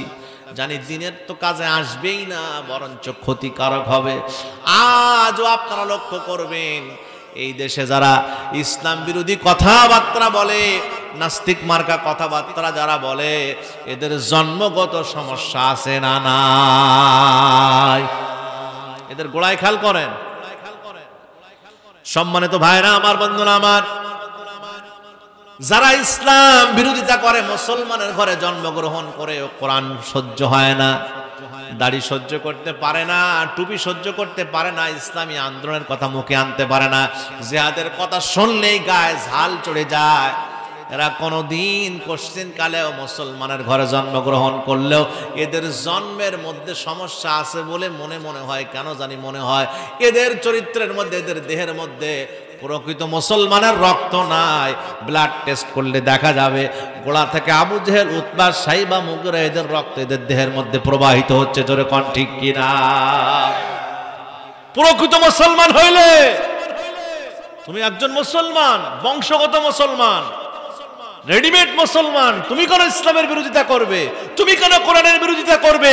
তুমি কেন সুন্নাতের বিরোধিতা করবে? জোরে বলুন ঠিক কিনা? আমার ভাইয়েরা, আমার বন্ধুরা, ভালো করে মনোযোগ দেন। মেয়েটা বলতেছে, নবী মুসা, যদি আমি এখন আল্লাহর কাছে তওবা করি, আল্লাহ ক্ষমা করবেন কিনা? মুসা আলাইহিস সালাতু ওয়াস সালাম বলেন, মুসা নবী বলেন, ও মহিলা, তুমি এত বড় অপরাধ করার পর, এত বড় বড় কবিরা গুনাহ করার পর এখন আর মাপ চাইতে আমার সামনে থেকে সরে যাও। মেয়েটা আস্তে করে বাড়িতে চলে গেল। চলে যাওয়ার পর জিবরিল আমিন সাথে সাথে মুসা নবীর কাছে হাজির। বলতেছে, ওগো মুসা, আল্লাহর পয়গম্বর, আপনি কেন একটু অপেক্ষা করলেন না? আল্লাহর পক্ষ থেকে বিধান নাজিলের জন্য, হুকুম নাজিলের জন্য কেন অপেক্ষা করলেন না? আপনি নবী মানুষ, নবী ছাড়া, নবীরা কখনো আল্লাহর আইন ছাড়া, আল্লাহর কথা ছাড়া কোনো নিজের মন উক্তি কোনো কথা বলতে পারে? মনোক্তি কোনো কথা বলতে পারে? করে না। হযরত মূসা আলাইহিস সালাম বললেন কারণ কি, সমস্যা কোথায়? জিবরিল আমিন বললেন ওগো মূসা নবী, আপনি যে উত্তরটা দিলেন, আপনি যে কথা বললেন, আপনি কি জানেন আপনার জামানার আপনার এই বনী ইসরাইল কওমের মধ্যে এই মহিলার চাইতে জঘন্য মানুষ আছে, পাপিষ্ঠ বান্দা বান্দি আছে। বলে তারা কারা? এবার মূসা আলাইহিস সালামকে জিবরিল আমিন জানায় দিয়েছেন তারা হলো সেই লোকগুলো হলো পাপিষ্ঠ আল্লাহর বান্দা বান্দি, যারা আপনার পরে যে নামাজটা ফরজ করা হয়েছে আপনার শরীয়তে ওই নামাজ যারা পড়ে না, তারা হলো এই মহিলা চাইতে জঘন্য পাপিষ্ঠ বান্দা বান্দি দুনিয়ার নিচে, দুনিয়ার উপরে। জোরে কোন নাউজুবিল্লাহ। তাহলে নামাজ কত বড় ইবাদত বুঝতে পারতেছেন? অথচ সেই নামাজের বেলায় কোনো খবর নাই। ফজরের নামাজ ইমাম সাহেব যখন আজান দেয় মসজিদ থেকে, যখন আজান হয়, আমার ভাইরা আমার বন্ধুরা, হাজী সাহেব নিজে নামাজে যায়, কিন্তু মেয়ে একমাত্র মেয়েটাকে ডাকে না নামাজের জন্য, এত মহব্বত করে, কোরিয়ান কম্বল আরো গায়ের পরে টেনে দিয়ে দেয়, মা তুমি ঘুমাও। কাল কিয়ামতের দিন এই হাজী সাহেব তোমার নামাজ তোমাকে জান্নাত নিতে পারবে না। খেয়াল করে শোনো, এই মেয়ে তোমার জান্নাতে যাওয়ার পক্ষে বাধা হয়ে দাঁড়াবে, জাহান্নামে যাওয়ার জন্য যথেষ্ট হবে। মেয়ে যখন জাহান্নামী হয়ে যাবে বলবে আমার আব্বাকে আমার সামনে আগে আনেন, আমার আব্বা এত মহব্বত করেছে, এত কিছু দিয়েছে আমাকে, কিন্তু আব্বা নিজে নামাজ পড়ছে, হজ করছে, এত বড় হাজী সাহেব সারাদিন তসবিহ তাহলিল নিয়ে থাকতো, কিন্তু আমাকে নামাজ পড়ে নাই, তার জন্য কোনোদিন আমাকে জোরপূর্বক তাগিদ দেয় নাই, ধমকায় নাই। যদি আব্বা ধমকাতো, একটু শাসন করতো, তাহলে নামাজটা পড়তাম ওই ভয়ে। আমি আজকে জাহান্নামী হয়ে গেছি, আমার আব্বাকে নিয়ে আমি জাহান্নামে যাব, আমি একা একা যাব না। জাহান্নামের ফেরেশতারা যখন জিজ্ঞেস করবে তোমার সাবে সাওয়া পাওয়া কি আল্লাহর কাছে, তখন এ কথা বলবে। আমার ভাইয়ের আমার বন্ধুরা, এই জন্য আপনি শুধু একা নামাজ পড়লে হবে না। কু আনফুসাকুম ওয়া আহলিকুম নারা, আপনি জাহান্নামের আগুন থেকে বাঁচবেন, সাথে সাথে আপনার আহাল বর্গ যারা ছেলে মেয়ে স্ত্রী যারা পরিবার পরিজন আছে, যারা আপনার অর্থে যারা চলে, আপনার অর্থের উপরে যারা ডিপেন্ড করে নির্ভর করে, তাদের অপরাধের কথাও কিন্তু আপনার কিয়ামতের দিন জবাবদিহি করা লাগবে। জোরে কোন ঠিক কিনা? আলা কুল্লুকুম রাইন ওয়া কুল্লুকুম মাসউলুন আন রায়াতিহি। এখানে যারা আমরা আছি সবাই কিন্তু দায়িত্বশীল, প্রত্যেকের দায়িত্বের ব্যাপারে আল্লাহর কাছে জবাবদিহি করার দরকার আছে না নাই? লাগবে কি লাগবে না? জোরে বলতে হবে, লাগবে কি লাগবে না? সবাইকে জবাবদিহি করা লাগবে। এজন্য সাবধান, আপনি একা নামাজ পড়বেন, আপনার ছেলে নামাজ পড়বে না, 13 বছর বয়স, আপনার মেয়ে নামাজ পড়বে না 12 বছর বয়স, আপনি জান্নাত পেতে পারেন না এই নামাজ দিয়ে। জোরে কোন ঠিক কিনা? কু আনফুসাকুম, আপনি নিজে বাঁচলেন ঠিক আছে, ওয়া আহলিকুম নারা, এটা মানবেন না? ইসলাম মানতে হলে আপনার জীবনে মানতে হবে, 3 ভাবে ইসলাম মানতে হবে। একটা হলো ব্যক্তি জীবন ইসলাম, আর একটা হলো পারিবারিক জীবন ইসলাম, আর একটা হলো রাষ্ট্রীয় জীবন ইসলাম, অর্থাৎ সামাজিক রাষ্ট্র দুইটাই এক, সামাজিক জীবন ইসলাম। সবটার নাম হলো ইসলাম। এটা মেনেই যদি ইসলাম মেনে যদি আপনি চলতে পারেন, তাহলে আল্লাহর জান্নাত পাওয়া সম্ভব, তাছাড়া সম্ভব না, সম্ভব না, সম্ভব না। জোরে কোন ঠিক কিনা? আমার ভাইরা আমার বন্ধুরা, নামাজের ওয়াজ জীবনে বহুত শুনলাম, তারপরও নামাজি হচ্ছে না আমাদের সমাজে। কারণ এই নামাজটা হলো দাওয়াত দেওয়ার জিনিস না, পড়তে বলার জিনিস না। আল্লাহ রাব্বুল আলামিন বলেন সূরা হজ আয়াত নাম্বার 41, আল্লাহ পাক সুন্দর করে জানাইছেন, আল্লাযীনা ইম্মাক্কান্নাহুম ফিল আরদি আকামুস সালাতা ওয়া আতাউজ যাকাতা ওয়া আমারু বিল মা'রুফি ওয়া নাহাউ আনিল মুনকার ওয়ালিল্লাহি আকিবাতুল উমুর। জোরে কোন আল্লাহু আকবার।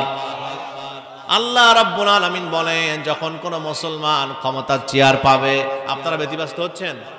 কষ্ট হচ্ছে আপনাদের না? ঠান্ডা বেশি হচ্ছে বলে আলোচনা শেষ করে দেব। আর 20টা মিনিট টাইম দেন। হ্যাঁ, আর আধা ঘন্টা। আপনারা বললেন তো সবাই থাকতে রাজি আছেন? হাত তোলেন কারা কারা? আল্লাহ হাতগুলো কবুল করুন। লিল্লাহে তাকবীর, লিল্লাহে তাকবীর। সম্মানিত ভাইরা আমার, বন্ধুরা আমার, মায়েরা আমার, ভালো করে একটু সবাই মিলে মনোযোগ দেন। যখন কোনো মুসলমান ক্ষমতার চেয়ারে যাবে, 1 নাম্বার ডিউটি হলো তার নামাজটা সমাজে কায়েম করে দেওয়া। আমাদের সমাজের নামাজ কি কায়েম আছে নাকি? আছে, আছে, আছে। কায়েম কিভাবে করা লাগে? আপনি আমি চাইলে, দেশের আলেম ওলামারা চাইলে নামাজ কায়েম হবে না। নামাজ কায়েম করতে হলে ওই মহান সংসদ থেকে আইন করে সমাজের মধ্যে নামাজ কায়েম করতে হবে। তাহলে মানুষ লাঠির ভয়ে, জরিমানার ভয়ে নামাজ পড়তে বাধ্য হবে। জোরে বলেন ঠিক কিনা? ইমামে আজম ইমাম আবু হানিফা রহিমাহুল্লাহ বলেন, যদি কোনো যুবক 12 বছর বয়সে নামাজ না পড়ে তাহলে কি করো? তার জন্য বেতের বাড়ির ব্যবস্থা আছে। তাকে জেলখানায় ঢোকাও। জেলখানায় ঢোকানোর পর তার জেলখানায় নিয়ে তাকে নামাজ শিক্ষা দিতে হবে। নামাজের পদ্ধতিগুলো শিক্ষা দেওয়া লাগবে। দেওয়ার পর জেলখানা থেকে এবার বের করা লাগবে। সেখানে নামাজের সিস্টেম তাকে চালু করতে হবে। সেখান থেকেই নামাজের সিস্টেমে আসার পর তাকে এবার মুক্ত করতে হবে জেলখানা থেকে। যদি বাহিরে এসে নামাজ আবার না আদায় করে, আবার জেলখানায় ঢুকাও। আবার জেলখানা থেকে বের করো নামাজের ট্রেনিং দিয়া। এরপরেও যদি নামাজ না পড়ে আবার জেলখানায় ঢুকাও। এরপরে আবার নামাজের ট্রেনিং দিয়া জেলখানা থেকে বের করো। যতক্ষণ নামাজ না ধরবে ওর জেল চলতেই থাকবে। জোরে কোন আল্লাহু আকবার। এতই গুরুত্বপূর্ণ ইবাদত নামাজ। অথচ সন্তান সব খবর নেই। ইংরেজি পড়েছো কিনা, স্যারের কাছে গিয়েছিলে কিনা, অথচ নামাজের খবর নেই। না আসি না নাই? আরো জোরে কন্যা কেন ভাই? কি চাচ্ছেন আপনি দুনিয়ায়? কি চান আপনি? আমি কি চাই? কি চাচ্ছেন? আপনার টার্গেট কি? আপনার ফিউচার গোল কি? আপনি আমি কোথায় যেতে চাই? আপনার সন্তানের জন্য এত বাড়ি গাড়ি টাকা পয়সা এত কিছু করলেন, সন্তানের মঙ্গলের জন্য করলেন, কিন্তু সেই সন্তান যে জাহান্নামী হয়ে যায় এই চিন্তা আমাদের নাই। আপনার সন্তানকে যদি এখন আগুনের মধ্যে ফেলে দেয় কেউ, আপনি কি সহ্য করতে পারবেন? আওয়াজ দেন ভাই, আরো জোরে কন।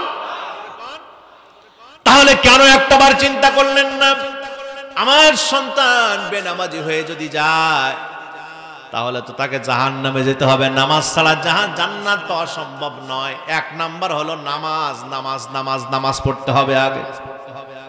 আমার ভাইরা, আমার বন্ধুরা, এই বাংলাদেশে যতই আমরা ওয়াজ করি না কেন, বাংলাদেশের মানুষেরা নামাজি হবে না, হবে না, হবে না, যতক্ষণ না পর্যন্ত ওই মহান সংসদে কোরআনের আইন অর্থাৎ আকামুস সালাতের আইনটা, নামাজটা বিল হিসেবে পাস না হবে। জোরে বলেন ঠিক কিনা? এখন পাস করবে কারা? যারা দাড়ি চাচা পাটি, জীবনে নামাজ পড়ে না, রোজা রাখে না, হজ করে না, বাড়ি বউ থাকার পরও হোটেলে বউ নিয়ে শুয়ে থাকে, ওই সিঙ্গাপুর যায়, দুবাই যায়, আর এক জায়গায় বিভিন্ন নারী নিয়ে শুয়ে থাকে। ওরা যদি সংসদে যায় ওরা কি নামাজের বিল পাস করবে? আসতে কম। তাহলে কারা নামাজের কথা উত্থাপন করবে? যারা নামাজ পড়ে, নামাজি লোক। এই লোকগুলোকে যদি আমরা ওই মহান সংসদে পাঠাতে পারি তাহলে ওই লোকগুলো ওখানে যে নামাজের কথা বলবে। আর 151 জন সংসদ সদস্য যদি হাত তুলে বলে ঠিক আছে, হ্যাঁ হ্যাঁ হ্যাঁ, নামাজের পক্ষে বিল পাস হয়ে গেল, কালকে থেকে যারা নামাজ না পড়বে 5000 টাকা জরিমানা। সকালবেলায় ফজরের নামাজে মসজিদে দেখা যাবে ইমামের পিছনে জামাতে লোক ধরতেছে না, ইমামকে 2 বার 3 বার জামাতে নামাজ পড়ানো লাগতেছে। জোরে কোন ঠিক কিনা? কিছু জিনিস আপনি ওয়াজ করে করতে পারবেন না, সেগুলোর জন্য কি দরকার? ইসলামী হুকুমত কায়েম দরকার। আল্লাহর জমিন, আল্লাহর দিন বাস্তবায়ন দরকার। যারা করবেন তাদেরকে মহান সংসদে পাঠানো দরকার। রাজি আছি না নাই? কারা কারা রাজি আছি হাত তুলে আল্লাহকে দেখায়। লিল্লাহে তাকবীর, লিল্লাহে তাকবীর। আর এজন্য কাজ করতে হবে। রাজি আছি না নাই?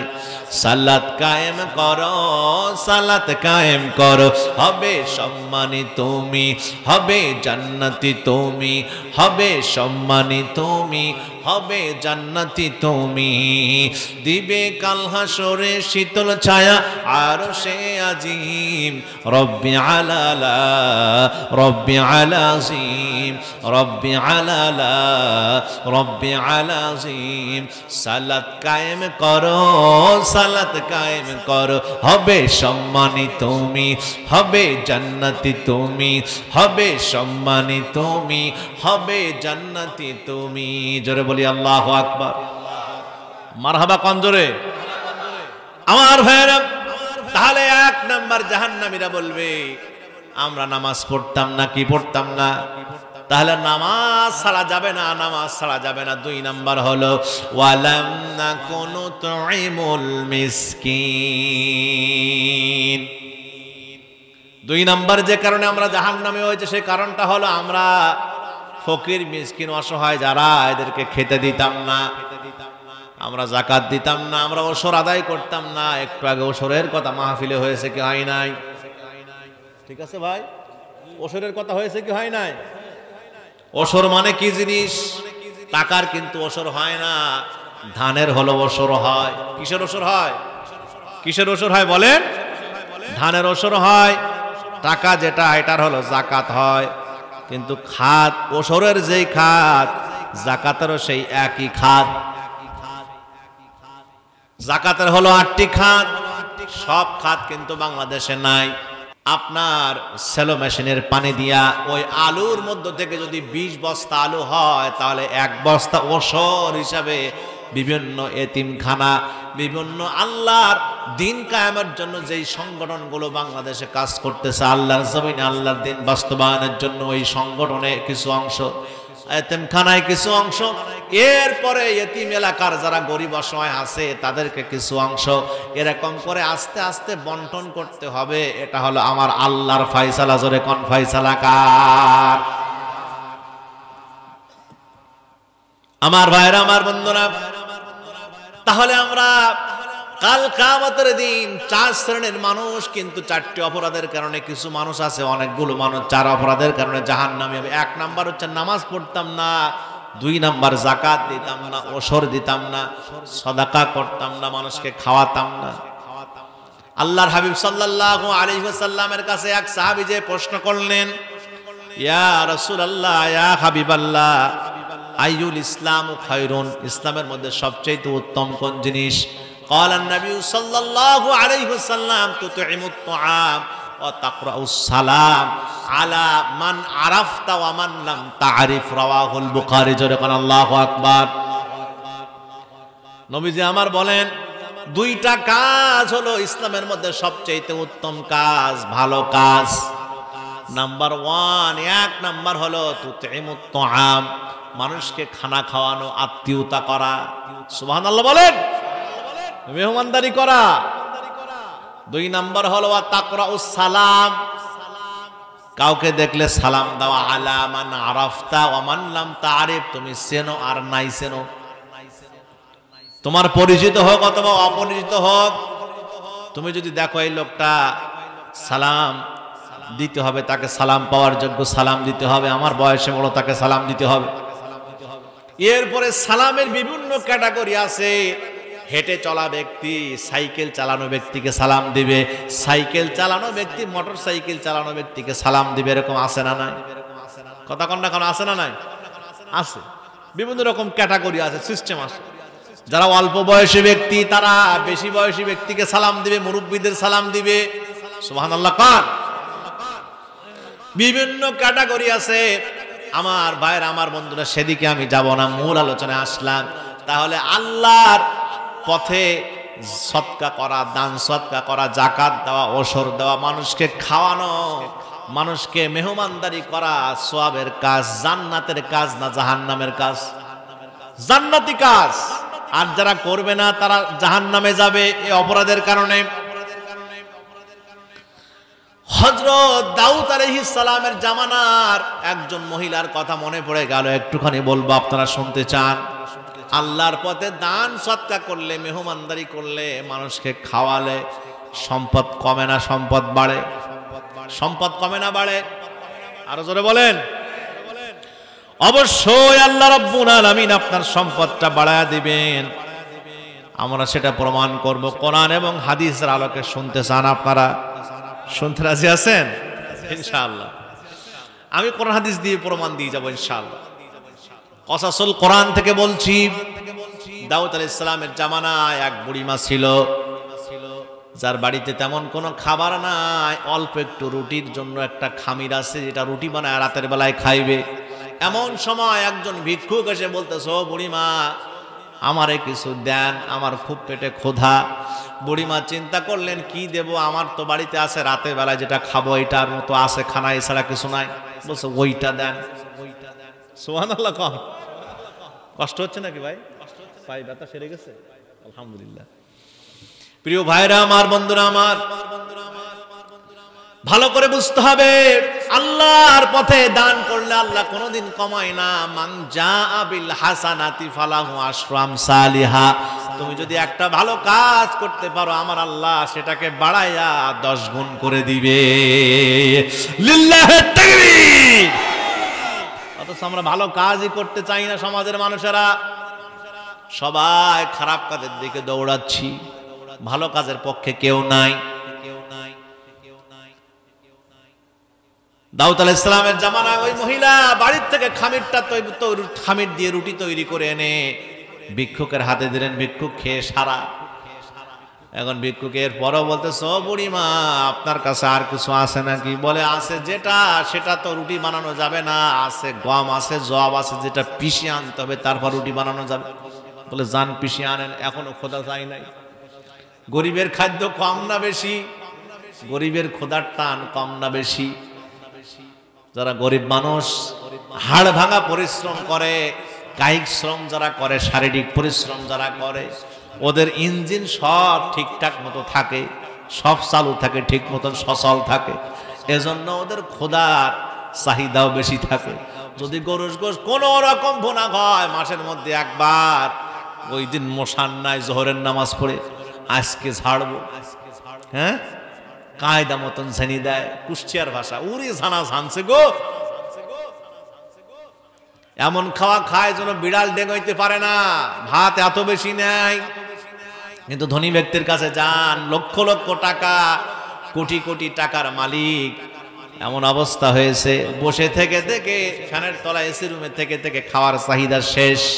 রাতের বেলায় ডাক্তার বলতেছে তোমার ধরেছে ডায়াবেটিস, যদি বাঁচতে চাও রাতের বেলায় খাবা ফলের জুস, সকাল বেলায় একটা হালকা রুটি সবজি দিয়ে খাবা, তার বেশি খাইতে পারবা না। দুপুর বেলায় কোন রকম 2টা রুটি, সেখানেও কিন্তু সবজি। ডিম যদিও দুপুরে খাও, কুসুম খাওয়া যাবে না, কুসুম ছাড়া খা। এবার বাঁচ, কিভাবে বাঁচবে? কোন রকম বাঁচায় রাখে। এই সমস্যা আছে না নাই? আমার আব্বার কথা বলি, আমার আব্বা একজন সাধারণ মানুষ, আপনারা যারা সাধারণ মানুষ আছে তাদের মতো। আব্বার একদিন ডাক্তার পরীক্ষা নিরীক্ষা করার পর হয়েছে ডায়াবেটিস 15। ডাক্তার কয় আপনার এই খাওয়া যাবে না, সেই খাওয়া যাবে না। আব্বা কয় আপনার রাখেন প্রেসক্রিপশন, আমি আপনার প্রেসক্রিপশন নেবে না। বাড়িতে চলে আসছে, হাতের মধ্যে কোদাল নিছে, বিলে চলে গেছে, একা একা আইল বাঁধতেছে। জমির আইল আছে না নাই? আইল বাঁধার পরে 1 মাস পরে আবার ডাক্তারের কাছে গেছে। ডাক্তার সাহেব এবার দেখেন কি অবস্থা, বলে 5। কত? 5, মানে আর নাই ডায়াবেটিস। এজন্য কায়িক শ্রম, হাতে পায়ে যারা পরিশ্রম করতে পারবে তাদের ডায়াবেটিস থাকবে না। আল্লাহু আকবার কোন? আর জোরে বলেন আল্লাহু আকবার। এজন্য বসে থাকবেন না, সবসময় কর্মঠ থাকবেন, কাজ করবেন। আল্লাহ আমাদেরকে তৌফিক দান করুন, জোরে কোন আমিন।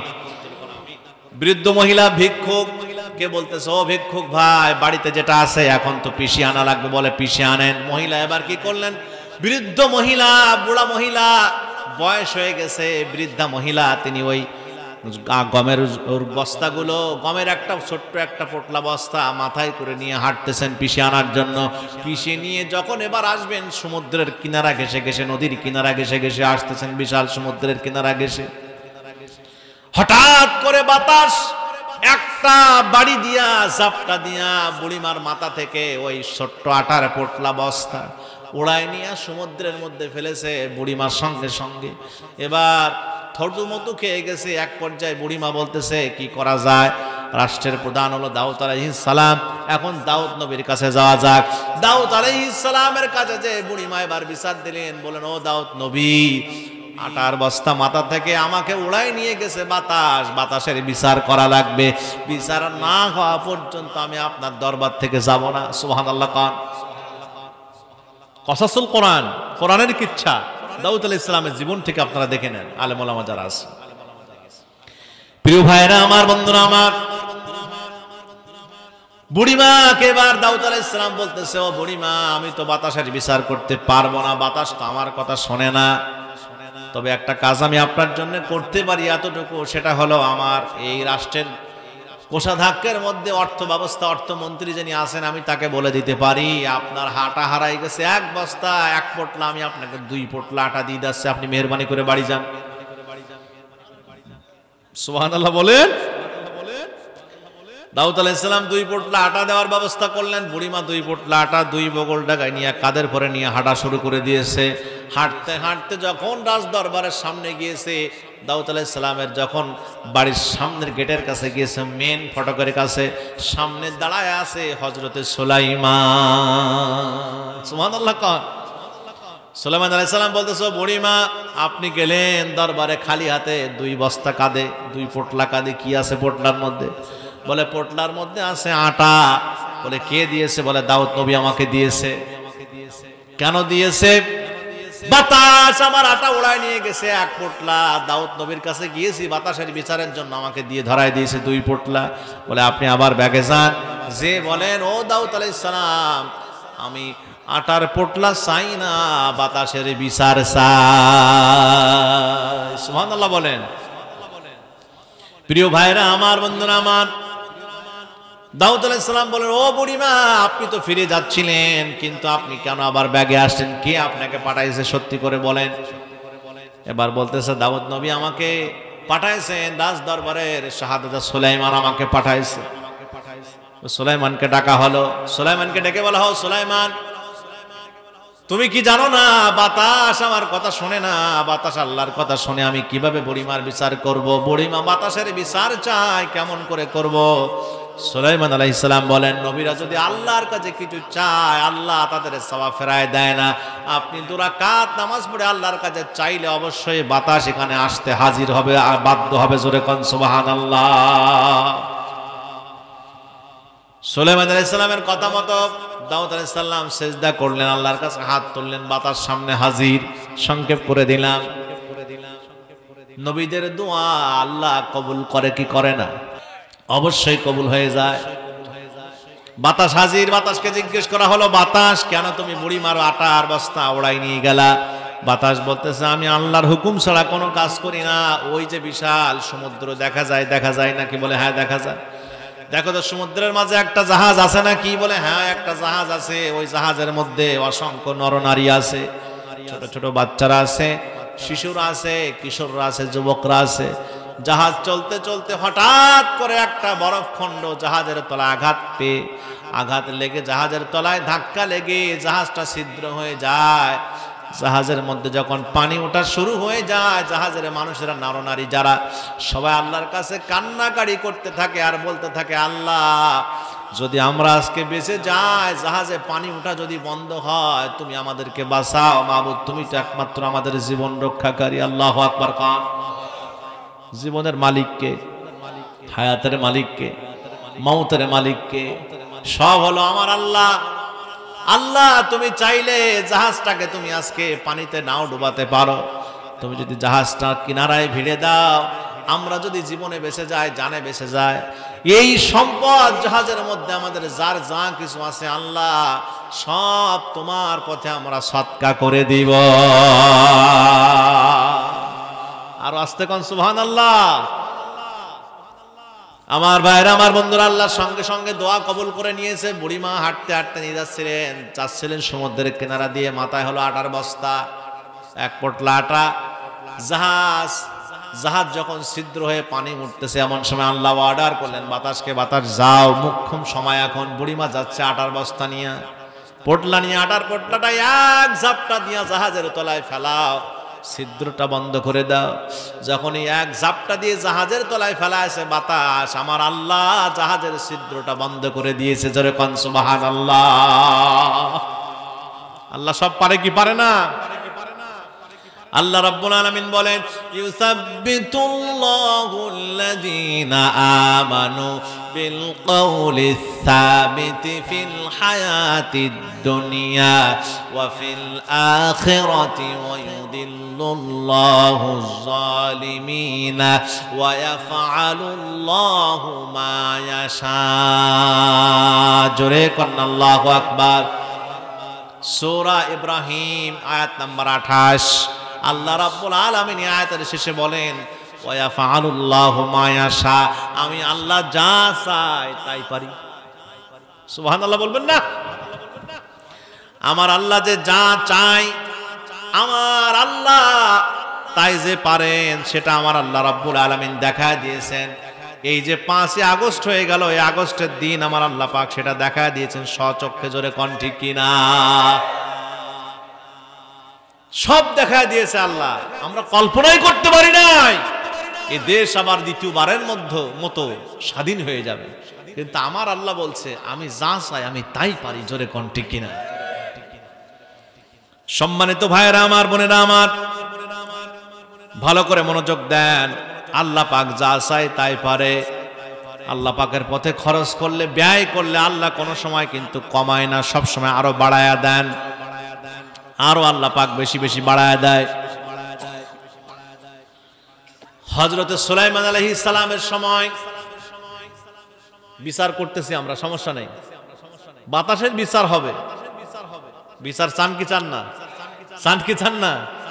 এখন দেখছেন না, বিচার করার জন্য লন্ডন থেকে আবার বড় বড় ব্যারিস্টাররা আসতেছে, আইনজীবীরা আসতেছে, বিচারকরা আসতেছে। আসতেছে কিনা? আসতেছে কিনা? হ্যাঁ আসতেছে। দাউদ আলাইহিস সালাতু ওয়াস সালাম বলতেছে, বাতাস ঠিক আছে, তোমার কথা বুঝলাম, এবার বাতাস চলে গেল, তুমি এখন যেতে পারো। কিছুক্ষণের মধ্যে ওই যে জাহাজ থেকে যে মানুষগুলো ছিল তারা কিনারায় ভিড়লো জাহাজ। আস্তে করে মানুষেরা সব নেমে আসলো, দাউদ নবীর কাছে এসে হাজির। বলে, হুজুর আপনি তো এলাকার দায়িত্বে আছেন, জাহাজে আমাদের যত সম্পদ ছিল আমরা আল্লাহর পথে দান করার জন্য, সৎকার জন্য আমরা ওয়াদা করেছিলাম, এই সব দিয়ে দিলাম, আমরা জানে বেঁচেছি, আর কিছু দরকার নাই। দাউদ আলাইহিস সালাম সঙ্গে সঙ্গে বললেন, ও বুড়িমা, তোমার 2 পোটলা আটার জন্য, 1 বস্তা পোটলা আটার জন্য যদি আজকে এত সম্পদ আল্লাহ পাক যেহেতু আমাদেরকে দান করেছেন, রাষ্ট্রের সব জনগণের জন্য আমি রাখবো না, এর অর্ধেক সম্পদ আমি আল্লাহ রব্বুল আলামিনের পথে রাখলাম খরচ করার জন্য, এলাকার গরিব অসহায় জনগণের জন্য, আর অর্ধেকটা আমি বুড়িমা আপনাকে সদকা করে দিলাম, দিয়ে দিলাম। জোরে কোন সুবহানাল্লাহ। নারে তাকবীর। সম্পদ আল্লাহর পথে ব্যয় করলে কমে না বাড়ে? আস্তে কোন, আরো জোরে কোন। এবার তাজকিরাতুল আম্বিয়া থেকে আর একটা ঘটনা নেন। হ্যাঁ ভাই, চলবে আলোচনা? কতক্ষণ চলবে? এই 11:37 তো হয়ে গেল, আপনারা 11:30 হওয়ার কাছাকাছি। চলবে চলবে। সুলাইমান আলাইহিস সালামের জামানার একটা ঘটনা নেন। হযরতে সুলাইমান আলাইহিস সালাম এই পৃথিবীর মধ্যে এমন একজন নবী ছিলেন যিনি সমস্ত পশু পাখির ভাষা বুঝতেন। বুঝতেন কিনা? একবার সুলাইমান আলাইহিস সালামের জামানায়, একবার সুলাইমান নবীর জামানায় এক পাখি গাছের মধ্যে ডিম পাড়ে, গাছের উপরে ডিম পাড়ে, ওই ডিম এক যুবক পেড়ে পেড়ে খেয়ে ফেলায়। একটা করে পাড়ে আর খাওয়া হয়ে যায় যুবকের পেড়ে। সুলাইমান নবীর কাছে যে বলতেছো, সুলাইমান আলাইহিস সালাম আমার ডিম তো রাখতে পারলাম না। কেন? বলে, ওই দুষ্ট যুবকের কারণে আমি পারলাম না, পাড়ি আর খেয়ে ফেলায়। বিচার করেন আপনি, ওরা নিষেধ করেন। সুলাইমান আলাইহিস সালাম যুবককে ডাক দিয়েছে, ডাক দিয়ে বলতেছে, যুবক তুই আর কোনোদিন ডিম খাবি না, কারণ পাখি অভিযোগ করেছে আমার কাছে। তাজকিরাতুল আম্বিয়া থেকে বলতেছি, ভালো করে শোনেন। সূরা আনআম আয়াত নাম্বার হলো 60। আয়াত নাম্বার কত নম্বর আয়াত? 60 নম্বর আয়াতে তাফসীরে এসেছে, ব্যাখ্যা এসেছে। সুলাইমান আলাইহিস সালাম বলতেছে তুই আর কোনোদিন ডিম খেতে পারবি না। ঠিক আছে, চলে গেল যুবক। কিন্তু পরের দিন ফ্রি খাওয়ার লোভ কিন্তু যায় না, আবার হাজির হয়েছে গাছের আড়ালে। পাখি যখনই ডিম পেড়ে চলে গেছে, উড়াল দিছে, আস্তে করে পাখির বাসার মধ্যে থেকে ডিম নিয়ে খেয়ে ফেলছে। পাখি যে আবার বিচারে দিচ্ছে সুলাইমান আলাইহিস সালামের কাছে, ও নবী আপনি সুলাইমান, আপনার কাছে আমি বিচার দিলাম, কিন্তু আপনি আজকে পর্যন্ত আমার বিচার ঠিক মতন করতে পারলেন না। আপনি তাকে নিষেধ করলেন যুবককে, তারপরও তো যুবক এসে আবার আমার ডিম খায়। সুলাইমান আলাইহিস সালাম এক জিনকে ডাক দিলেন, জিন চলে আসলো সুলাইমান নবীর কথা শুনে হাজির। বলেন হুজুর কি বলতে চান, আপনি যা অর্ডার করবেন তাই করব। জিনরা পর্যন্ত সুলাইমান নবীর কথা শুনতেন। জোরে কোন আল্লাহু আকবার। সুলাইমান আলাইহিস সালাম যখন এবার জিনকে অর্ডার করলো, জিন তোমার দায়িত্ব হলো কালকে থেকে ওই গাছের গোড়ায় পাহারা দিবা।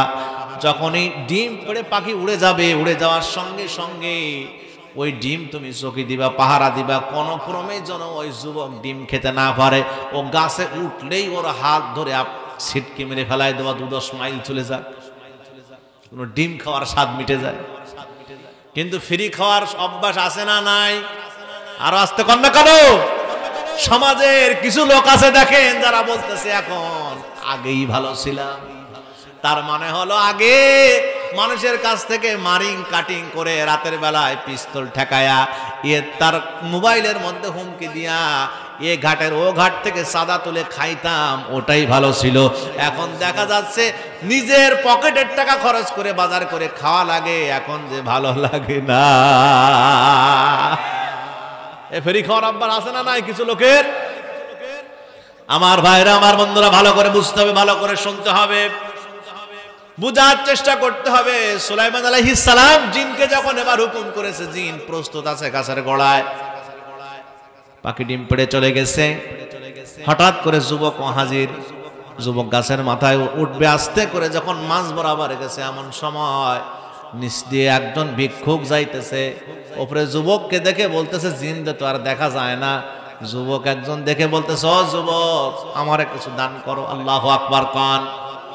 যুবক ভিক্ষুককে দেখে যুবকের ভালো লেগেছে। ভালো লাগার সঙ্গে সঙ্গে যুবক কি করেছে, নিচে নেমে পড়েছে, আর গাছের উপরে উঠে নাই ডিম খাইতে। পকেট থেকে এক মুষ্টি খাবার বের করে ভিক্ষুককে দান করেছে। দান করার সঙ্গে সঙ্গে ভিক্ষুক দোয়া করেছে, আল্লাহ তুমি তার রিজকের মধ্যে বরকত বাড়ায় দাও, তুমি তাকে হেফাজত করো। জোরে কোন আল্লাহুম্মা আমিন। ভিক্ষুকের দোয়া সঙ্গে সঙ্গে আল্লাহর দরবারে কবুল। এবার যুবক আবার উঠেছে গাছের ভরে ফ্রি খাবে। ওই ডিম যখন পেড়ে নিয়েছে, এবার বাড়ি এনে ভেজে খাওয়া হয়ে গেছে। এবার পরের দিন আবার পাখি যে সুলাইমান নবীর কাছে হাজির। বলে, হুজুর আপনি জিন পর্যন্ত দায়িত্ব দিয়েছেন, আপনার জিনিও তো কাজ করে না। জিনকে সাথে সাথে ডাকা হলো, বলা হলে, জিন তোরে যে দায়িত্ব দিয়েছিলাম কালকে যুবককে সাইজ করার জন্য, তুই কই গেছিলি বল, তোকে এখন সাইজ করব। জিন সুলাইমান আলাইহিস সালামের সামনে বলতেছে, হুজুর আপনার হাতে ধরি পায়ে ধরি, মেহেরবানি করে আগে কথা শুনুন। বলে, বল কি কথা? কথা হলো এই, আমি যখন এই যুবককে ধরে হাসকা টান দিয়া যখন 2-10 মাইল দূরে ফেলাই দেব ধাক্কা দিয়ে, এমন সময় 2জন ফেরেশতা ওই যুবককে এসে ধরেছে, 2 হাত এটে ধরেছে, আমাকে ফেলাইতে দেই নাই। জোরে কোন সুবহানাল্লাহ।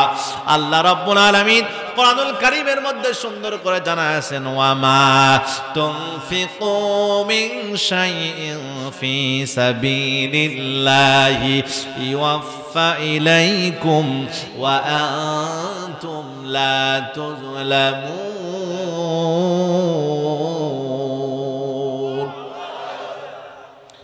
যখন কোন বান্দা আল্লাহর পথে খরচ করে, আল্লাহর পথে যখন কোনো কিছু ব্যয় করে, ফি সাবিলিল্লাহ আল্লাহর রাস্তায় যখন কোনো ব্যয় করে দেয়, আমার আল্লাহ বলতেছে আমি আল্লাহ তার পুরস্কারটাও সঙ্গে সঙ্গে দিয়ে দেই। জোরে কোন সুবহানাল্লাহ।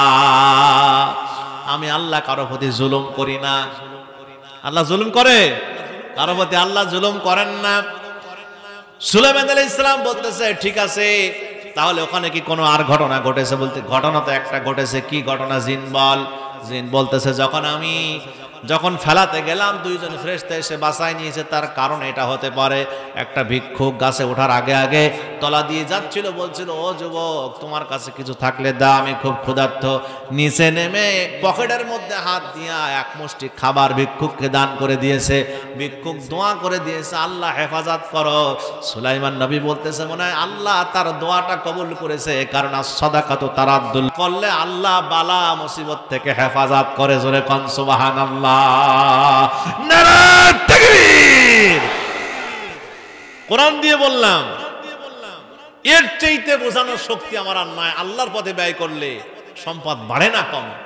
কতক্ষণ বাড়ে না কমে? এখনো যদি প্রমাণ চান আমি এখনো প্রমাণ দিতে পারবো। প্রমাণ চান? আর চান? কয় আনো চায়। আল্লাহ কবুল করুন। তাহলে 2 নাম্বার অপরাধ হলো যারা আল্লাহর পথে খরচ করে না, এতিম অসহায় মিসকিনকে যারা খানা খাওয়ায় না। বাড়ি ফকির আসে তারপরও খানা খাওয়াইতে চায় না। জোরে কোন ঠিক কিনা? এরকম আছে না নাই? এখন এই লাইটিং, এই মাইকিং, এই প্যান্ডেল, এত কিছুর আয়োজন করেছে, এখানে এতিম সন্তানরা খায়, এতিমরা খায়, ছাত্ররা খায়। তাদের জন্য কিছু দান, সদকা, ওসরের টাকা, যাকাতের টাকা হলেও দেওয়ার দরকার আছে না নাই? হ্যাঁ, ওসর না দিলে আপনি এটা গরিবের হক খাইলেন, আপনি জান্নাত কোনোদিন পাবেন না। যাকাত না দিলে আপনি গরিবের হক খাইলেন, যতই নামাজ পড়ে কপাল কালো করেন কাজ হবে না, কাজ হবে না। গরিবের হক ফাঁকি দেওয়ার অপরাধে কালকে আপনাকে জাহান্নামী হতে হবে। জোরে কোন ঠিক কিনা? আল্লাহর পথে ব্যয় করলে আল্লাহ বাড়ায় না কমায়। বুড়িমা দান করেছিল, বুড়িমার 1 বস্তা গিয়েছিল আটা হারায়া, রুটি গেল 1 কান, বুড়িমা অর্ধেক সম্পদ পেয়ে গেলেন। জোরে কোন ঠিক কিনা? কি ব্যাপার, ওঠেন কেন আপনারা? কষ্ট হচ্ছে আপনাদের? কষ্ট হচ্ছে? হ্যাঁ, এখানে এমন কোন ব্যক্তি আছেন, এমন কোন ব্যক্তি আছে যে হুজুর আমি 500 টাকা কি 1000 টাকা কি 5000 টাকা কি 10,000 টাকা আমি দান করব, সর্বোচ্চ থেকে নিম্ন? এমন কেউ আছেন যে হুজুর আমি 10,000 টাকা দান করবো? আগে এরকম কেউ আছেন এখানে? কেউ যে হুজুর আমি এতিমদের জন্য দান করলাম, আল্লাহ এর বদৌলতে অবশ্যই আপনার সেটাকে বাড়ায়া অবশ্যই 10 গুণ করে দিবেন। জোরে কোন সুবহানাল্লাহ। আরো জোরে বলেন সুবহানাল্লাহ। একজন সাহাবী যার নাম হলো আবু তালহা রাদিয়াল্লাহু তাআলা আনহু, হাদিসের মধ্যে এসেছে এই সাহাবীর একটা বাগান ছিল, বিশাল খেজুরের বাগান, মসজিদে নববীর সোজাসুজি, গেটের সোজাসুজি সামনে। যেই বাগানটার নাম হলো বাইরুহা। বাগানটার নাম কি? বাইরুহা, বয়াকার ইয়া রয়স্য হায়াকার, বাইরুহা।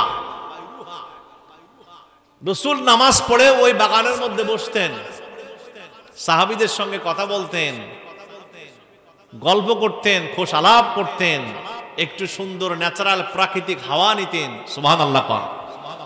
সবুজ দেখতেন, চোখের দৃষ্টি ভালো হয় সবুজ দেখলে। সুবহানাল্লাহ কোন। প্রিয় ভাইরা আমার, আল্লাহ রাব্বুল আলামিন যখন সূরা আল ইমরানের 93 নম্বর আয়াত নাজিল করলেন, এই সাহাবী সঙ্গে সঙ্গে রাসূলের দরবারে ছুটে গিয়েছেন। সুবহানাল্লাহ কোন।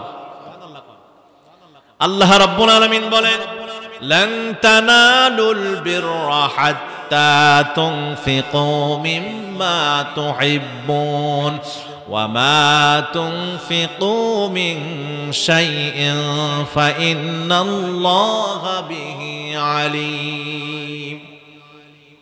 আল্লাহ রাব্বুল আলামিন বলেন, সুন্দর করে আমার আল্লাহ জানাইছেন তোমরা যা ভালোবাসো যতক্ষণ পর্যন্ত সেটা আল্লাহর পথে ব্যয় না করতে পারবে, সদকা না করতে পারবে, আল্লাহর জন্য যেটা ব্যয় করতে না পারবে, ততক্ষণ পর্যন্ত তোমরা পূর্ণতা লাভ করতে পারবে না, পূর্ণবান হতে পারবে না। এই সাহাবী সঙ্গে সঙ্গে নবীজির সামনে চলে আসলেন, ইয়া রাসূলুল্লাহ, ইয়া হাবিবাল্লাহ। একটু আগে সূরা আল ইমরানের 92 নম্বর যে আয়াত নাযিল হয়েছে, তাতে আমি দেখলাম আমার সবচেয়ে ভালোবাসার পছন্দের জিনিসটা হচ্ছে আমার ওই বাইরুহা বাগান। সুবহানাল্লাহ কোন। ইয়া রাসূলুল্লাহ, আমি দান করতে চাই, এই নেন আপনার হাতে আমি উইল করে দিলাম। নবীজির কাছে দিয়ে দিলেন। নবীজিকে বললেন, ইয়া রাসূলুল্লাহ, আপনি যা খুশি সেই কাজে আপনি ব্যবহার করতে পারেন, আমি ইসলামের জন্য দিয়ে দিলাম। সুবহানাল্লাহ জোরে কম। প্রিয় ভাইরা আমার, আল্লাহ রাসূল বললেন তুমি একমাত্র পূর্ণতা লাভ করলে। জোরে কোন সুবহানাল্লাহ। আলহামদুলিল্লাহি রাব্বিল আলামিন ওয়াসসালাতু ওয়াসসালামু আলা আশরাফিল আমবিয়া ওয়াল মুরসালিন ওয়া আলা আলিহি ওয়া সাহবিহি আজমাইন। আল্লাহ সন্ধ্যার পর থেকে রাত আল্লাহ 12টা পর্যন্ত আল্লাহ আমরা কোরআন এবং হাদিস থেকে কথা শুনলাম আল্লাহ। তাহাজ্জুদের সময় পর্যন্ত আল্লাহ তোমার বান্দা বান্দিরা, তোমার পাগলেরা আল্লাহ বসে কোরআন শুনলো, নবীজির মুখ নিঃসৃত বাণীগুলো শুনলো আল্লাহ। এর বিনিময় তুমি আমাদেরকে তোমার জান্নাতুল ফেরদাউসের মালিক হিসেবে কবুল এবং মঞ্জুর করে নিই না আল্লাহ। জীবন থেকে সব গুনাহগুলো মাফ করে দাও। আমাদের মধ্যে যার আমল তোমার কাছে ভালো লাগে, পছন্দ হয়, তার আমলের বিনিময় মেহেরবানি করে আল্লাহ তুমি আমাদের জীবনের সমস্ত সগীরা কবিরা গুনাহগুলো তুমি আল্লাহ মাফ করে দাও আল্লাহ। এতিমখানাকে কবুল করে নাও। যে ছাত্ররা আছে আল্লাহ ওদের জেহেন শক্তি, ওদের ইলম শক্তি তুমি বাড়ায়া দাও। এক একজনকে বিশ্ববরেণ্য মুফাসসিরে কোরআন হওয়ার তৌফিক তুমি আল্লাহ দান করে দাও আল্লাহ পাক। মাহফিলের সভাপতি, প্রধান অতিথি, বিশেষ অতিথি আল্লাহ যতগুলো বক্তা আছে আল্লাহ সবাইকে তোমার দ্বীনের জন্য কবুল করে নিয়ে নাও। মা বোন যারা আসলে আল্লাহ যে যা দান করেছে আল্লাহ সবার মনের নেক আশা আকাঙ্ক্ষা তামান্না তুমি পুরা করে দাও। স্বামীর খেদমত করার তৌফিক দাও। যার স্বামীর সাথে মহাব্বত নাই, মহাব্বত পয়দা করে দাও, ভালোবাসা পয়দা করে দাও, সংসারের সুখ দাও, শান্তি দাও। যার কোলে সন্তান নাই, কোলটা সন্তান দিয়ে তুমি আল্লাহ ভরায় দাও আল্লাহ। দ্বীনের পথে থেকে, ইসলামের পথে থেকে আল্লাহ আল্লাহ তাআলা জনের ইবাদত বন্দেগী করে মা সুমাইয়ার সঙ্গে জান্নাত পেতে পারে সেই তৌফিক তুমি এলাকার মা বোনদেরকে দান করে দিয়ে দাও আল্লাহ। যারা আজকে দান করেছে যুবকরা, পুরুষরা আল্লাহ এই দানের বিনিময় বালা মুসিবত বাড়ি থেকে দূর করে দাও, রিজকের মধ্যে বরকত দাও আল্লাহ তাআলা। যে যে নিয়তে দান করেছে সবার নিয়ত আশা আকাঙ্ক্ষা তামান্না পুরা করে দাও আল্লাহ। এই দানের বিনিময় যার যা পরিবার থেকে আত্মীয় স্বজন চলে গেছে, আব্বা আম্মা, সকলের কবরটাকে তুমি জান্নাতুল ফেরদাউসের বাগান বানাইয়া দাও।